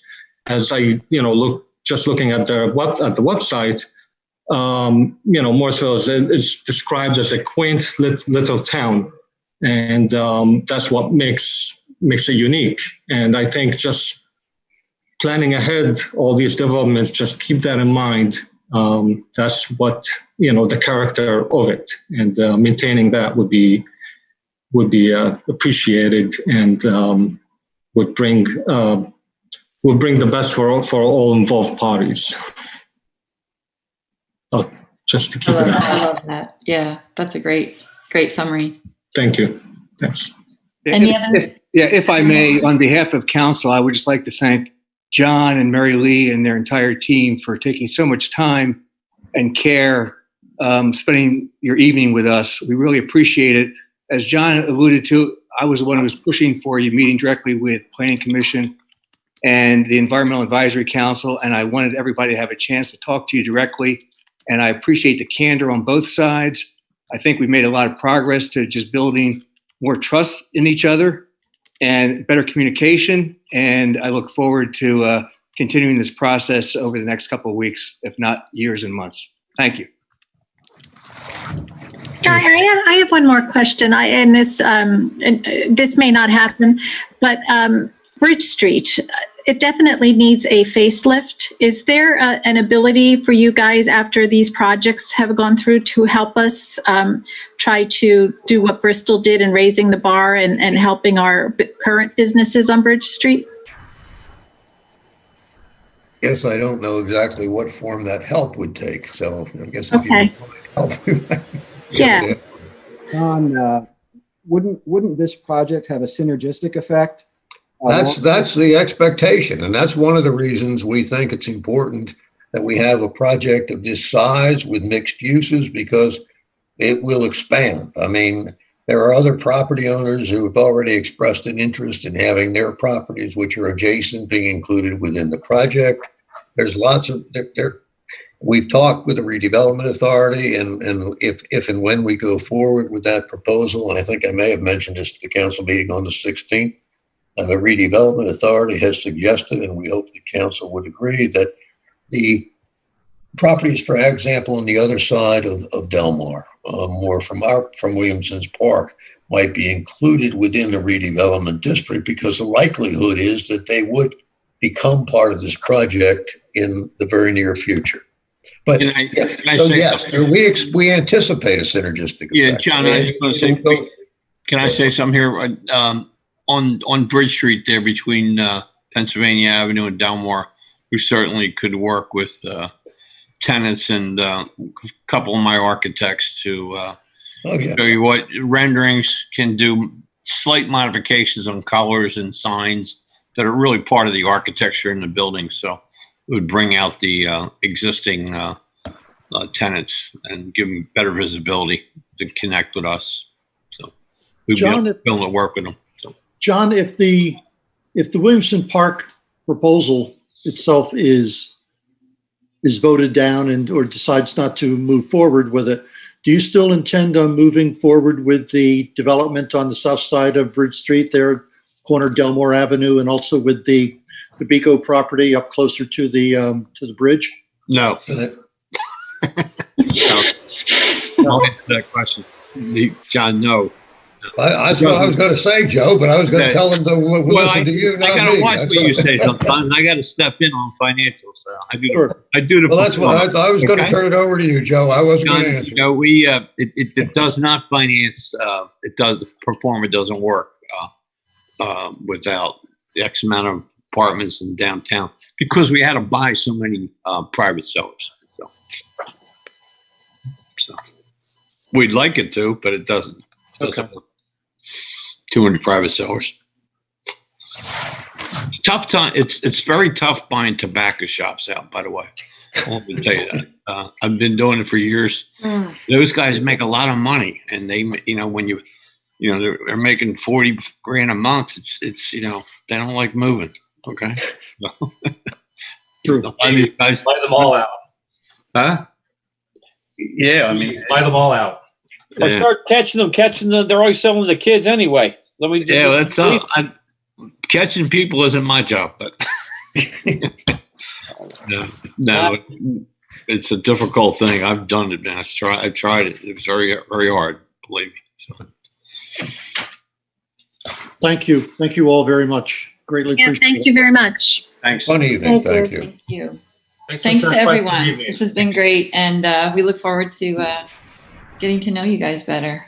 So Thank you so much. Yep. Thank Guys, you. have a Thank great you. night, everyone. Thank you. Thanks, See you on the 21st. Okay. Night.